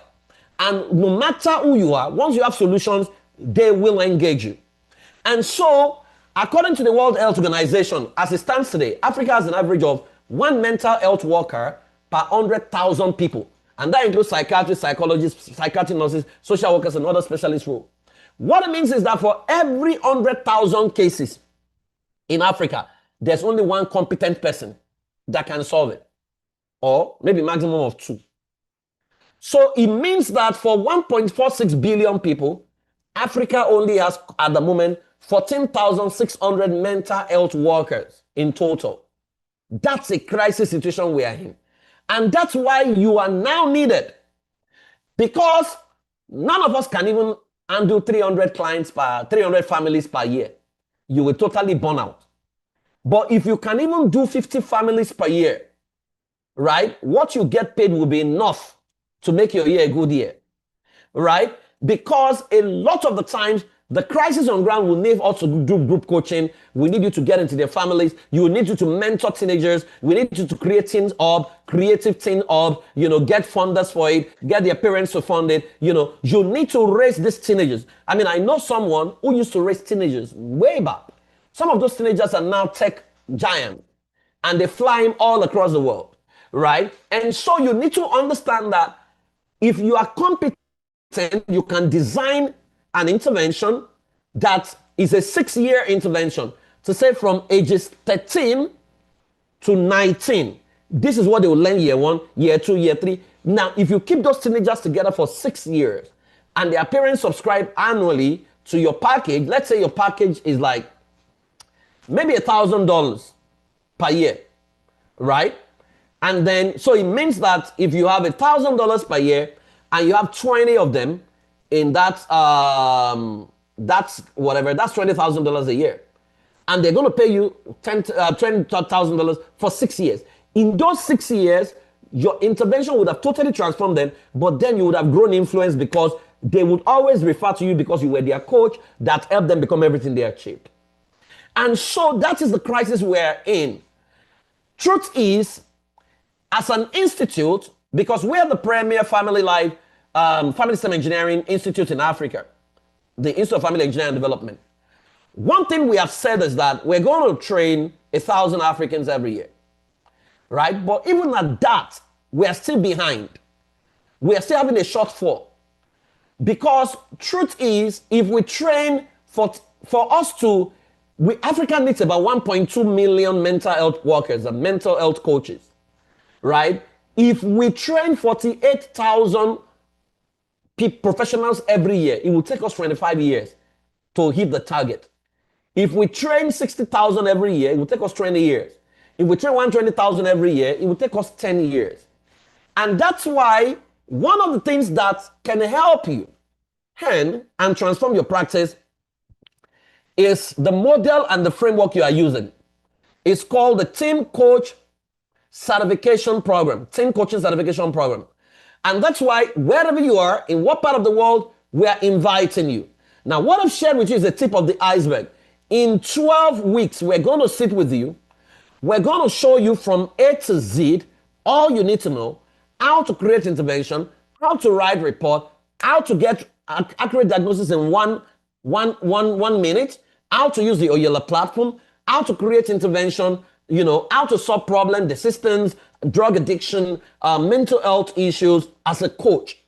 You're going to learn all those things. You're going to have coaching scripts because you see, data shows that Black youths are more likely to be detained or committed than any other youth. In many states, Black youths have significantly higher representation in juvenile system. Go to any prison, you see our teenagers there. That's why even parents in the diaspora right now, we are helping them manage their teenagers. Interaction between father to teenagers is so bad and poor in the UK at the moment. I just got back from the UK, so I know. I had to create an intervention that they are now testing. In Calgary, the same thing. In Toronto, the same thing.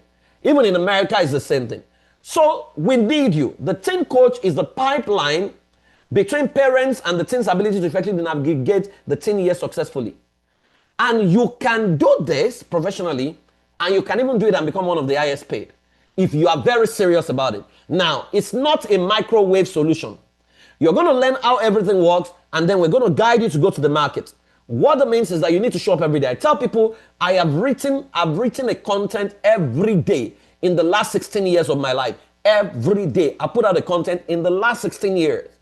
So people see me, people know me, people read from me, people talk about me. Sometimes they say I'm controversial, but sometimes they say I'm too expensive. Somebody went to tell somebody praise is too expensive. It's very good, but it's too expensive. And the person they told said, oh, really? If it's expensive, then that's why I want it. And then I got paid so well, right? So you don't need to be afraid. What you can do is what you can do. You can solve the problem. You know how to solve the problem. And so you need to show up. But you need to be competently equipped because the schools need you. Government agencies need you. Religious organizations need you. Parents need you. I tell people, every time people complain about any problem at all, I get back to my office and I design intervention and I put it out. We are not here to be complaining about teenagers are getting into drugs. Teenagers are getting pregnant. No. What can we create as intervention? What coaching methodology can we apply? The person that can solve the problem is the one that gets paid.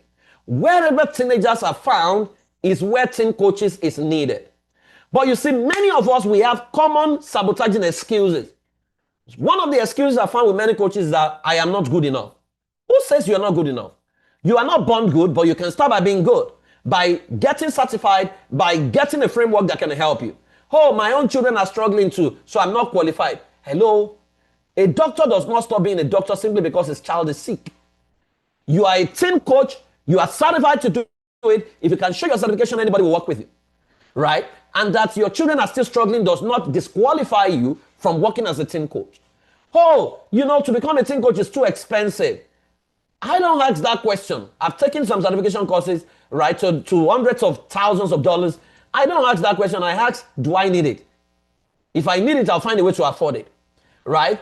And then nobody will pay me. If you believe nobody will pay you, you are correct. Nobody should pay you. But if you change that belief, because that belief is not correct, if they are paying anybody, then they can pay you, right? If you tweak that belief and you change that belief, you will find out that a lot of people are looking for who can solve their problem. Once they find you competent, wherever you are, Botswana, Kenya, Uganda, Lesotho, anywhere in the world, they will pay you. And that's why I want to invite you all to our next cohort of team coaching certification. It's the cheapest of our programs, and we have kept it cheap and affordable. No, it's not cheap. It's affordable. It's not cheap, actually, right? And so ideally, right, what we've done is we've kept it, at 350,000 naira, for the last 2-3 years. This is the last time it's going to be at this pricing, because now we need to take up the prices, right? And so, but if you're on this boot camp, you can save about 50,000 naira by paying 255,000 for it. Now, what that means is that, which is like, if you make a deposit, which is basically like $186, about $200 thereabout, which is, it's a no-brainer. All of you should be on this call. Now, if you make a deposit of $102 today, right, you can make your order payment within the next 1 week, right? And so, basically, before the end of this week, you should be able to do it. Your balance will be $84 if you have done $102, right? So basically $186, which is 255 naira.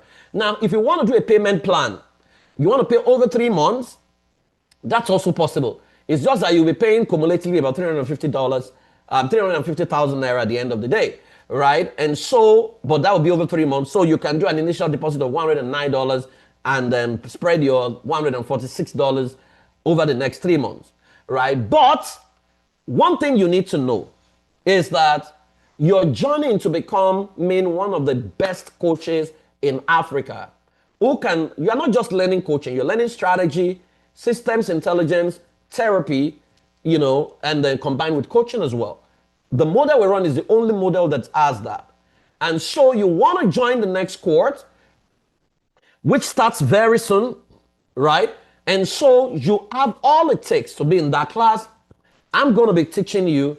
Coach Miracle is going to be there. You're going to learn play therapy, everything you need. Go and ask anybody who has taken any of our program. They are very intense, but once you're done, you become automatically one of the best on the continent, right? I'm not sure of any team coaching program that is as intense as what we offer.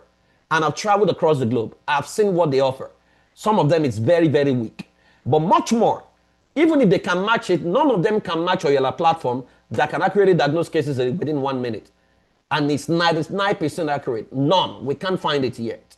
Right? So I'm inviting you. You have the links in the chat box. Go sign up today. Don't even think about it. Right? If I earn what I earned today, it was because I dared to believe. Some of you don't know me. But if you knew my story, you'd realize that I used to be somebody nobody reckoned with, right? But we're going to teach you everything we know.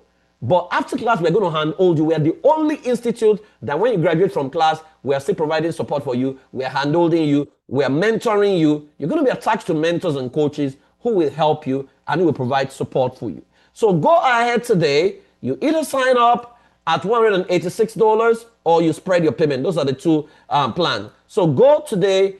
Sign up and register, and I hope to see you in class. So let me ask you, how many of you are coming? You are joining the next cohort. Can you type yes?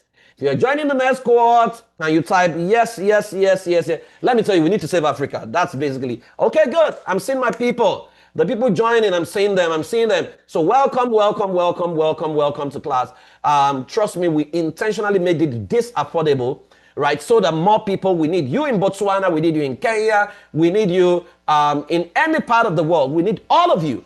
See, if all of us on this call join the next cohort, let's say 250 of us, right? We would have covered Africa significantly. Then we can now begin to do team conferences in Lesotho, African team conference in Uganda. We can start to do that. But we can't do that when there is so much knowledge gap. So if you need to go get sponsorship, whatever you need to do, go do it. It's been made highly affordable. It's the lowest of all the programs we do. Our other programs are $500 and above, right? Some of them are $1,000 right now. So go ahead. Don't say to yourself, it's too expensive. I always tell people, you say, sometimes I have a training to do, and then the training is costing like $20,000 or $30,000, right? And as at then, I don't have that money. You know what I do? I just think, and I say, okay, if I need $30,000, I just need 3 clients who I'm going to solve problems for, who are going to pay it. And once I put myself in that creative lane, they usually show up, right? And so don't rule yourself out. If you think you like what you hear and you really, really need this, right? Go and sign up. Make your first payment today, and then you can spread the rest over the next 3 months, thereabout. But you see, Africa needs you, the children need you, and I can't wait to see you in class. Thank you very much. I'll take questions if there are questions for me. Thank you for listening to me. God bless you. Where's Coach Miracle? All right. Keep signing up. I'm here, sir. Keep signing up. You just keep going. Clicking the links and then signing up. Yeah, Coach Miracle. Any question for me? Yes. In fact, first of all, let's give it up for PF. That was a wonderful session. Please go ahead and just type how grateful and appreciative you are of today's session. That was mind-blowing as usual, right? That's part of what we enjoy as people who are part of this tribe. So thank you very much, Pierre, for that session. Yes, keep it coming. All right. And really, just like he said, I'm hoping that we all can take that bold step and register today. One thing I realized is that many times when you take time to think about whether or not you want to be a part of this, you most likely not make that decision. So it's better for you to take that step today. As we would say it in our local parlance in Nigeria, as ED hot. So please take that step today, register, take advantage of the fact that you're here and pay the discounted fee. Yeah. And make sure I'm looking forward to see everyone in class in this place. And like you said, Africa needs us, really. Africa does need us. A lot of teenagers are languishing, and we really can't help them, even though we want to, without the necessary toolkits, without necessary expertise, knowledge. You see, passion is not enough. You can be passionate, but if you don't know how to help, you can't really help, really. No matter how passionate you are about flying, if you're not a pilot, you can't fly. No matter how passionate you are about helping sick people, if you are not a doctor, you can't really help. So you need the technical know-how, and that's what we provide at the Institute of Family Engineering and Development. We'll take questions right about now. So if you have questions for PF, this is a timely one, rare opportunity. I would advise you take advantage of it. Just raise up your hand, and then we would unmute you and have you ask your question. And at the same time, you could also type it in the chat box. Perhaps you're in a place where you can't talk. Yeah, let's take a few questions before we call it a day. So anybody?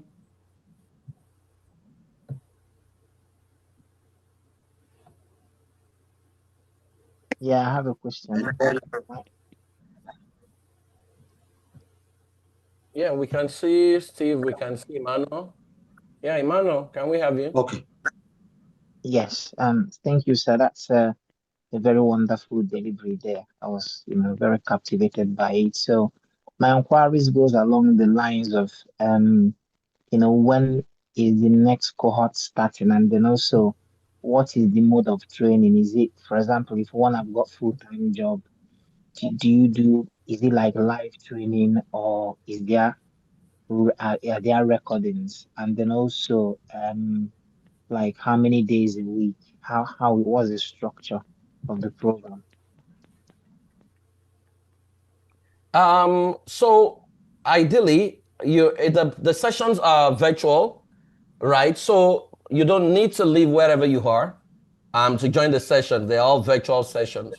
And so you come to class once a week for 2 hours, and then your instructor will take you through the module for that week. The total time is about 13 weeks. 12 weeks in the total time. And then when you're done with the session, there will be home plays. Then you have coaches attached to you who will guide you through some of the home plays, and they will mark you and they will give you feedback of your own plays. But at the end of the day, you spend maximum of 2 hours in class. The next cohort starts September 3rd. Right. So this is just July ending. So you still have August, 1 full month to prepare. So September 3rd is when it starts. Right. So basically, wherever you are, whatever country you are, it's usually very convenient because classes hold in the evening, and then then you'll be given the recording of every session you've done, so that you can go back and review your sessions and then do your own plays. Yeah. I hope I've answered all the questions. Thank you very much. Yeah. Prosper, can we have you? Then we'll do Steve and Emmanuel Prosper. Oh, I was the one that just spoke. Oh, okay. Okay, Steve, can we have you? So let's have pressure. Yeah. Okay. Yeah, Steve. Oh, Steve, okay. Yeah, all right. I'm Steve from Nairobi, Kenya. Yes, Steve. And I just want to say thank you so much for this being an eye-opener. Because I just remember it is yesterday where my kids go to school, and they're teenagers. Yesterday we were having a talk, and we had to invite someone that was not very qualified, and I complained a little bit because I'm a counseling psychologist, because the guy didn't have it, and I wish you were in Kenya. I would have taken you to that school. Anyway, that's good. Yeah, so I just want to the same questions that the previous speaker asked, the ones I still needed to know about when it would start. I have gotten that. But for now, I'd want to ask if this payment details and everything is sent to our emails. Yes. And also, please send there if possible. And also, if you could maybe send what you spoke today for us to be able to chew the card to the email. Okay, yes. You're going to get everyone that's registered for this session. You will get this recording almost immediately after now. And then the details for and the money, you will get it. Yeah. And those notes that you are showing on your screen. No, you won't get our PowerPoint. We don't give out our PowerPoints, but I mean, it's already going in the recording, so you can always make do with that. Yes. All right. Thank you. Yes. Thank you very much. Ubangari, and then we'll take Precious, and then Richmond. That should be all. Ubangari, don't know. Okay. Precious, can we have you? Good evening, Coach. This is Precious from Namibia. Precious, how are you? I joined because I have teens, and also because I'm interested in coaching. I've always wanted to be a coach, but I didn't know which area specifically. But when I saw the coaching, and because I have teenagers at home, I saw that let me listen on, and it was really insightful. It was eye-opening to know that there are some mistakes that we do as parents also that can contribute to why the teenagers can isolate themselves from us. So my question is, I think someone already alluded to it, the laws of the country. Namibia is a very law-abiding country. and I'm a law-abiding citizen. So if I had to take coaching for a living, how do I ensure that I'm not encroaching onto the professionals, such as it was mentioned, the social workers and all those? Yes. Does the program specify when I'm doing my interventions what to touch on or when to call in a specialist? Yes, Okay. you're going to learn all those. So for example, you're a coach, you are not a therapist, right? Yeah. So you can't medicate your clients and there are things you can't do. So when we do the ethics of the coaching, you're going to learn all those ones. You will learn when to bring in a psychologist, a clinical psychologist. You will learn when to bring a psychiatrist. You will learn all those ones, right? But in every country, coaching has its place. And that's why you are safer as a teen coach or teen educator.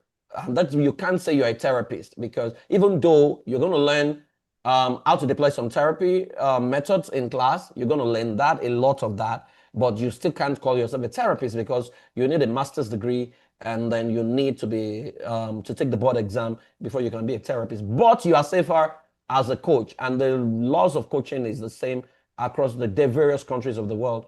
I function in America as a family life coach, and I've never had any problem. You will begin to have problem when you begin to parade yourself as a therapist, or as a counselor, without having a degree in guidance and counseling or whatever. Yeah, so that's it. All right, just a last question. When Yeah. is the offer closing and how do we pay from this side of the world? If I have you to can pay you to can use your... your card. The platform we're using will take any card from any part of the world, so you can use your Okay. card, on the platform. Yes. Crypto? Do you Okay. accept crypto payment? Sorry? Do you accept crypto payment? Yes, you can talk to the admin. The admin numbers are there. You can chat them up. If you want to pay via crypto, we have a platform for that. Yes. All right. Thank you. Okay. Cynthia, can we have you? And then Ubangari Donald, are you ready now? Yes, I'm ready. Okay. I'm ready. Okay. Donald, yes. What's your question? Yeah, good evening. Ubangeri Donald from Nigeria. Well done for the session. It was well delivered. I enjoyed it. My concern is that I came across this link, the link to join this via social media on Facebook. And for people who are not going, so some people like who are working for organizations, and the payment for it needs to come through the organization. I'm just wondering if there is a way that the invitation process can be formalized, that it can be rerouted through organizational emails so that it can also be on record that the organization is supporting staff capacity building or stuff like that, so that the organization can take the the cost on behalf of staff. Then maybe we can for 2 staff from our organization to be able to join the program. If you need that Because- invitation for your organization, like we've had some people attend in the past and then they wanted their school to pay for it, and then we did a letter to their school and their school paid for it. What you need to do is chat up any of the numbers and tell them your peculiar situation. I'm sure they'll find a way to handle it. Yeah. So that's All right. Okay. Thank you. Richmond and Cynthia and Akbar. Yes. By the way, I sent you a LinkedIn friend request, please. Okay. I will. Thank you. Yeah, Richmond. Yes, sir. Thank you so much. Once again, I wanted to ask if certificates are going to be issued at the end of the session, and if the certificates are internationally recognized. Secondly, also, after the program or the session, are there any interventions to help in networking with other team coaches? Yes. That are close by. Yes, you will have access to all the other team coaches when you're done. They have an entire platform where they all function. So, for example, if you have any challenge with any client, you can put it there, and then somebody will respond to you. They have that platform, and it's a very vibrant platform. Yeah, our certification. People have used it to get into master's degree program in the UK, some parts of Canada. Yeah, so you shouldn't have a problem. because the coaching certification anyway, so you shouldn't have a problem in any part of the world at the moment. All right. Right now we are signing, what was it called? A strategic partnership with a few universities in Nigeria at the moment as well. Actually, it's been ratified. So you shouldn't have any problem. But like I always say to people, all I have is my certification, and I'm here in America, and I work in America, I work in Canada, I work in the UK, I work across different countries, with my coaching certification. So it shouldn't be any problem at all. And let me say this to you, that your competence is what is most important at the end of the day. Interesting thing is that nobody has ever asked me for my certification. All right. Everybody just recommends me to the highest jobs, and then they say, oh, he's very good, he can solve the problem. And then people get me. There is a way you build yourself and you work on yourself that nobody bothers about. Anthony Robbins did not go to any school, but Anthony Robbins is one of the highest paid motivational speakers in the world, right? So, but then if you are bothered about whether it's acceptable, yeah, it is. Yeah. Cynthia, can we have you? And then Akman. I think that's the final person. Good evening, sir. Thank you Good so evening. much for this opportunity. And thank you too for the session. It was quite inspiring. I've been following for a long while on YouTube, and when I saw this on Facebook, I was like, oh my God. So I'm so happy to be here. Okay, sir, thank you. So I have my first question. I would like to find out about the mentorship after attending the training program. Like, is it in such a way that like they mentor you to like maybe you're able to make income out of it? And also I also like to find out with the certificates and also from the mentorship, can you be able to work maybe from your home country? You can work in other countries across the world, because I am based in Cameroon. Yes. Yes. So So those are the good thing is that, for example, if you want to do your assessment and you want to use the Oyela platform, you can do it. We have the French version, we have the Spanish version. Even if you're in Nigeria, we have the Yoruba, Igbo, Hausa version and the English version. All right, we'll get in more languages with time. So if you're in Cameroon, you can work with clients in all the francophone speaking countries. We have a network of practitioners in Cameroon. Cameroon is one of the strongest places where in fact, our first international student was from Cameroon. So we have people we can link you up with in Cameroon already. And then I live in Dallas at the moment. I work with clients from Australia. I work with clients from UAE, Qatar, Japan, China. I just work across the world with my virtual knowledge. People will reach out to you from wherever they live. So you don't have to be afraid of that.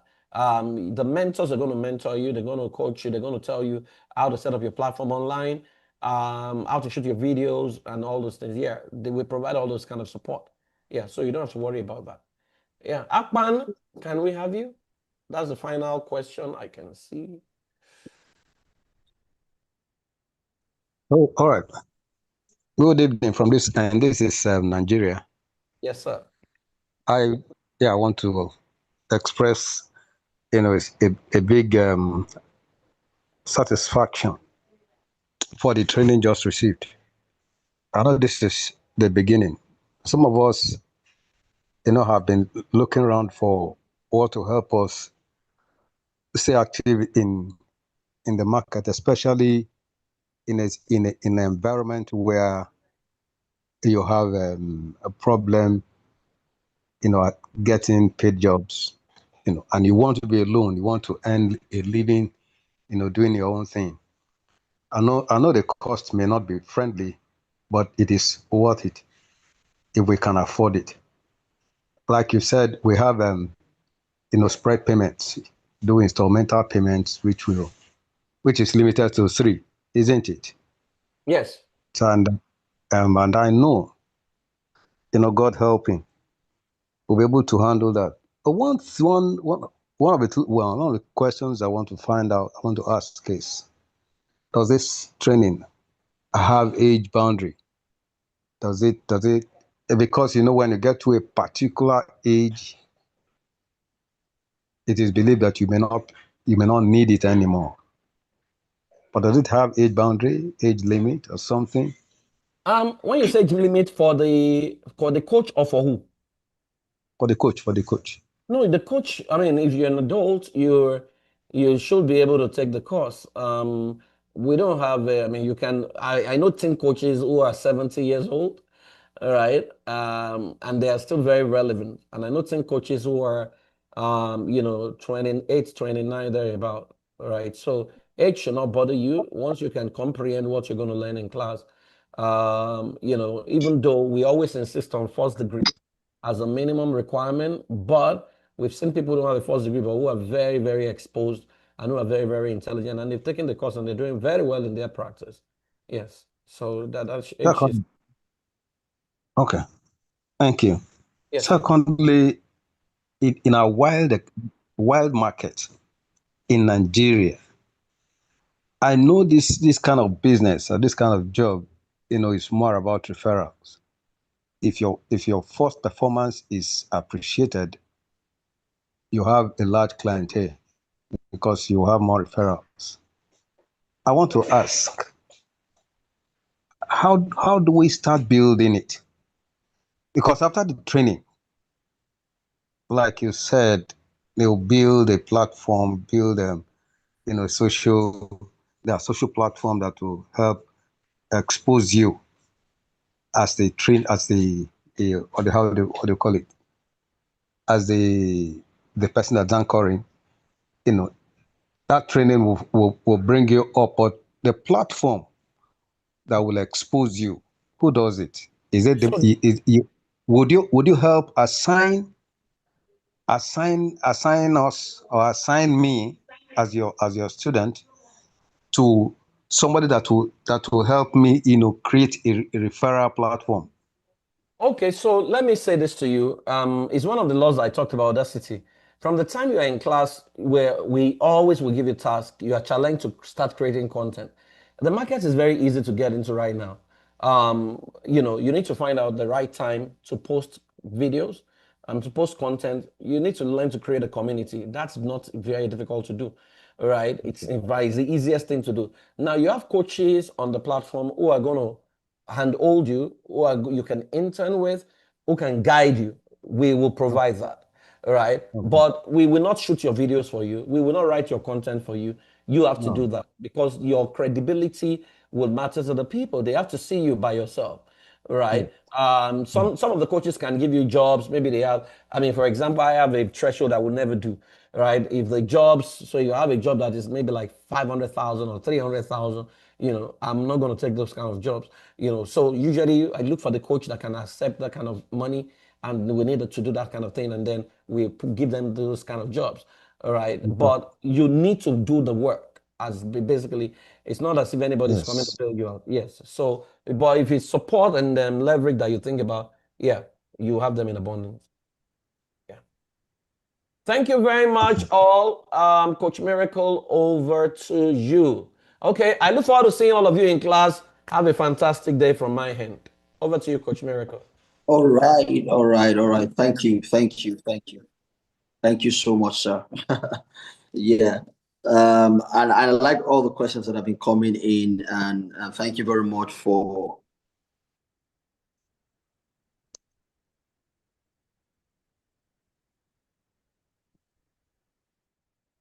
Coach Miracle, are you there?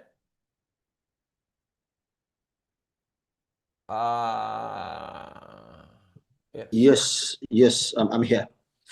So thank you very much, sir. And yes, I like all the questions that have been coming in. If you have any more questions, please reach out to the admin. The numbers are right in the chat box. Do reach out to the numbers, and all of your questions will be answered. We look forward to seeing you in class in the next couple of weeks to have a swell time, and then also some time just to build on the things that we started learning here today. Yeah, you have no excuses to not be in class. And of course, like PF said, you will still have to put in the work. I understand that a lot of us have expectations about what the institute is going to be doing for us. But really, at the end of the day, you still need to put in the shift, to make it count. Yeah. If you have questions, further questions, clarifications, if you feel like, just like people asked, for example, about sending letters and proposals to their organizations, please reach out. Whatever it is that you feel like we can do to help you and to reach out, to reach more people, please reach out to the numbers on this that you have in the chat box, the email addresses, and please we would respond to you as soon as possible. So thank you. I think at this juncture we would have to call it a day, an afternoon, or even a night for some of us. Thank you so much for showing up. I think it was Theodore Roosevelt that said, if we are related, we shall meet. And that's why we have met on this platform, because we are somehow related. I'm hoping that we would have more time to spend together and work together in the future, just to liberate Africa and the world. Thank you, and do have a wonderful day. Bye for now.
I am glad that I was part of this cohort for the team's coaching course. And I would like to share some things some benefits, right? So personally, it helped me, it opened my eyes to some of my strengths and weaknesses and areas that I needed to work on. And then it also helped me to be able to relate better with the teenagers around me. So the other day I was talking with my nephew and I was able to, talk to him, and I was patient to hear what he had to say.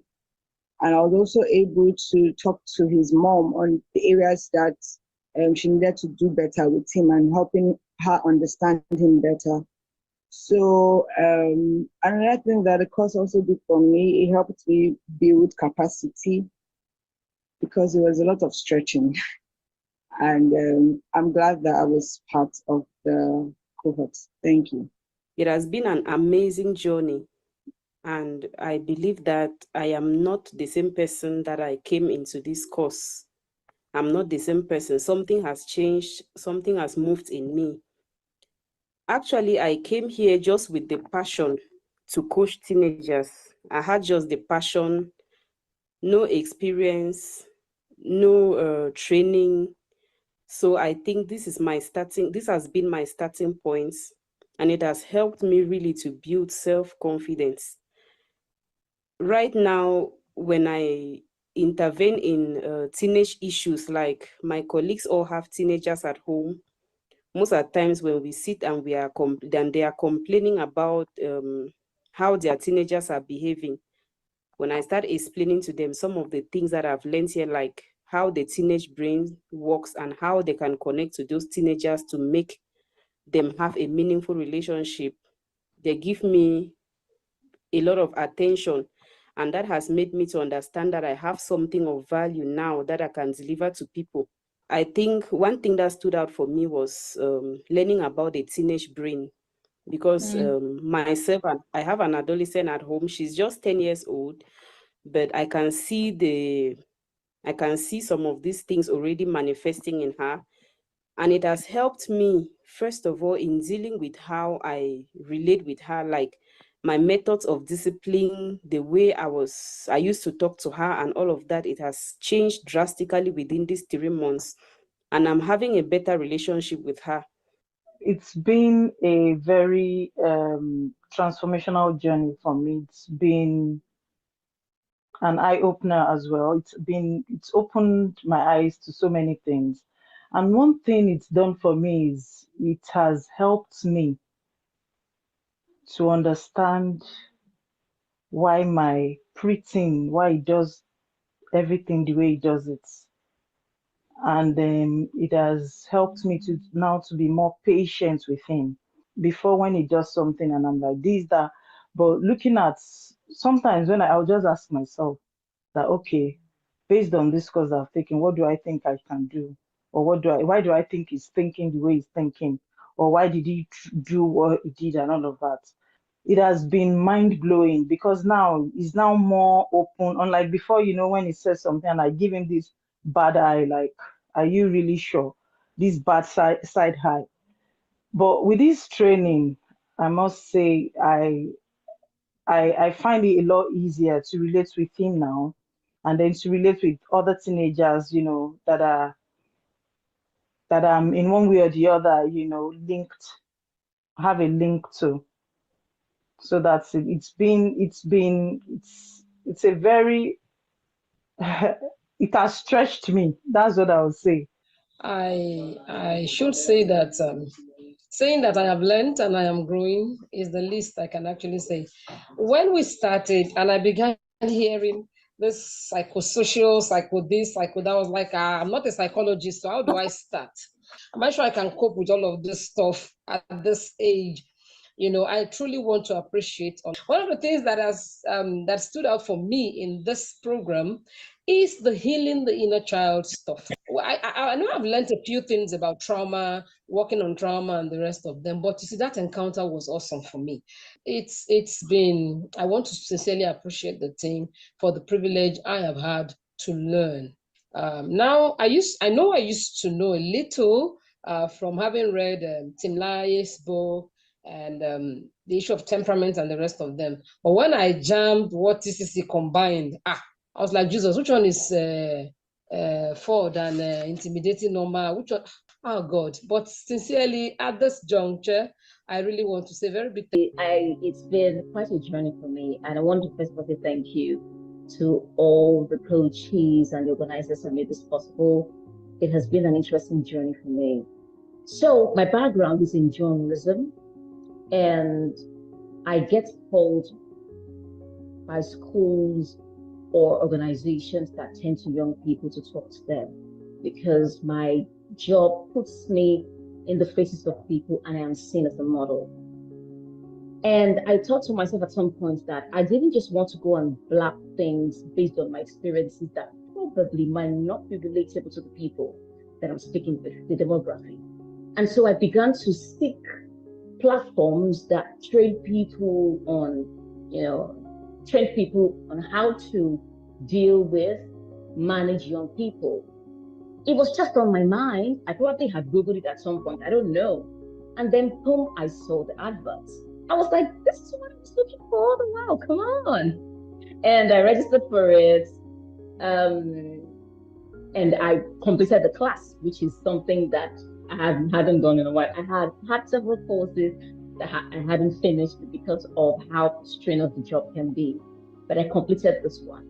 And the reason why I came for it was because I wanted to be able to talk to those teenagers. And two, I'm an animator. I wanted to write stories for young people. So understanding these young people and the way they interact would, in a very long way, help me to deliver stories that would be relatable to them, that would solve a problem for their demography and also for their parents, and so that a young person will sit and watch my animation and will find himself or herself in that story. That was the reason why I joined it. But boy, don't you tell me I got more than what I bargained for. When I was doing the home plays, I saw myself sucked in. And it happens to me like that when I'm writing the script. it shows that I was at the right place. I was tucked in. I could sit down. And by the way, the people that I had to speak was my family members. I reached out to them, and it was easy. I told them this is going to help solve the problem of the relationship that you're having between you and your child. It will help you understand them better. If you preach it to them that way, they definitely will be able to, come to you. And I understand them so much. And I'm able to speak to them in a way that they can understand from the perspective of somebody who understands the science behind the way they act, which is actually very important. Thank you so much to all our coaches. Coach Amina, you gave me a response to the role plays that I did. Thank you so much. To my my role play, Miss Tolulope Johnson. Remember we did the healing of the inner child. I never knew I had some issues back then. I was thinking, I had a perfect childhood. But from the way she spoke to me, I was able to unearth those things and get to deal with them. It's been a phenomenal journey. This is something I'm going to recommend for anybody who wants to, go into talking to or dealing with young people. Thank you so much for the wonderful time. I'm grateful. I like the tools. And it will make you look like an herbalist, kind of, since we are Africans. So let me use the word herbalist. So when you get the report out, the person will just be, that is if the person has actually filled the form very well. And definitely in terms of engagement, the way I think I engage, there's a way you just be doing swagger things. When you're just talking, people want to listen to hear what you have to say. So because your onions kind of, it's easier to just pepper them small. So I would say at the beginning, I wasn't prepared. I wasn't prepared for what I got in this coaching program. So when I saw the advert for it, what I just wanted, so I coach kids on financial literacy and entrepreneurship. I was like, so I think I will need to gain more knowledge of how to connect better with the children or with the teenagers in a fun way. That was all I had in mind. But then when I got into the program, I was like, oh my God, what is this? This is deep, this is intense. And I would say it's not just, it didn't just train me on getting to connect with the teenagers or with the adolescents or with children that I want to coach or that I'm already coaching. It also showed a lot about me, about myself, about me as a mother, about how I am parenting. There's really a lot of work to be done. There's a lot of work to be done. Sometimes when I'm doing some things with my children, I'll just be like, no. But this is not how we are supposed to be doing it. There's really a lot of work to be done internally, and there's so much, out there for me to explore as well. So I'm super grateful. The past 12 weeks has been amazing. It has been a time for me to really come to know myself in another perspective. I saw myself going out to meet people to ask them if they can allow me to run an assessment for them. Sometimes you think that something that is for free is free indeed, but the people you're taking it out to, some of them are really not ready. So, but I want to thank God that I was able to complete my assignment. It has not been easy, but it has been exciting, super exciting. It has been mind-blowing for me because there are some things that I learned. I had to, like I said before, I had to unlearn some things in order for me to relearn some things this period. And it has been exciting. It has been so interesting that some of the teenagers, some of the adolescents I met, their parents, even after the assessment, some of them were telling me that, no, that is not me. I remember this 18-year-old that was actually, she had to go and take a book by Tim Lai. I was like, no, that is not me. I said, but you were the one that filled, this assessment. So I noticed that today I had to tell her that, see, go and carry out the assessment again. So it is not the end point for me. It is just the beginning of a new thing, a better thing. And I want to congratulate myself because I was able to start and finish. I really, really appreciate the report writing. Writing the report exposed me to so many things I really could not have thought one would get from using those questionnaires. So I really appreciate that aspect of it, and I'm hopeful that when I have time to go back and do all the Piper assessments with parents and teenagers, adolescents, I should get more results and understand better what you have taught us.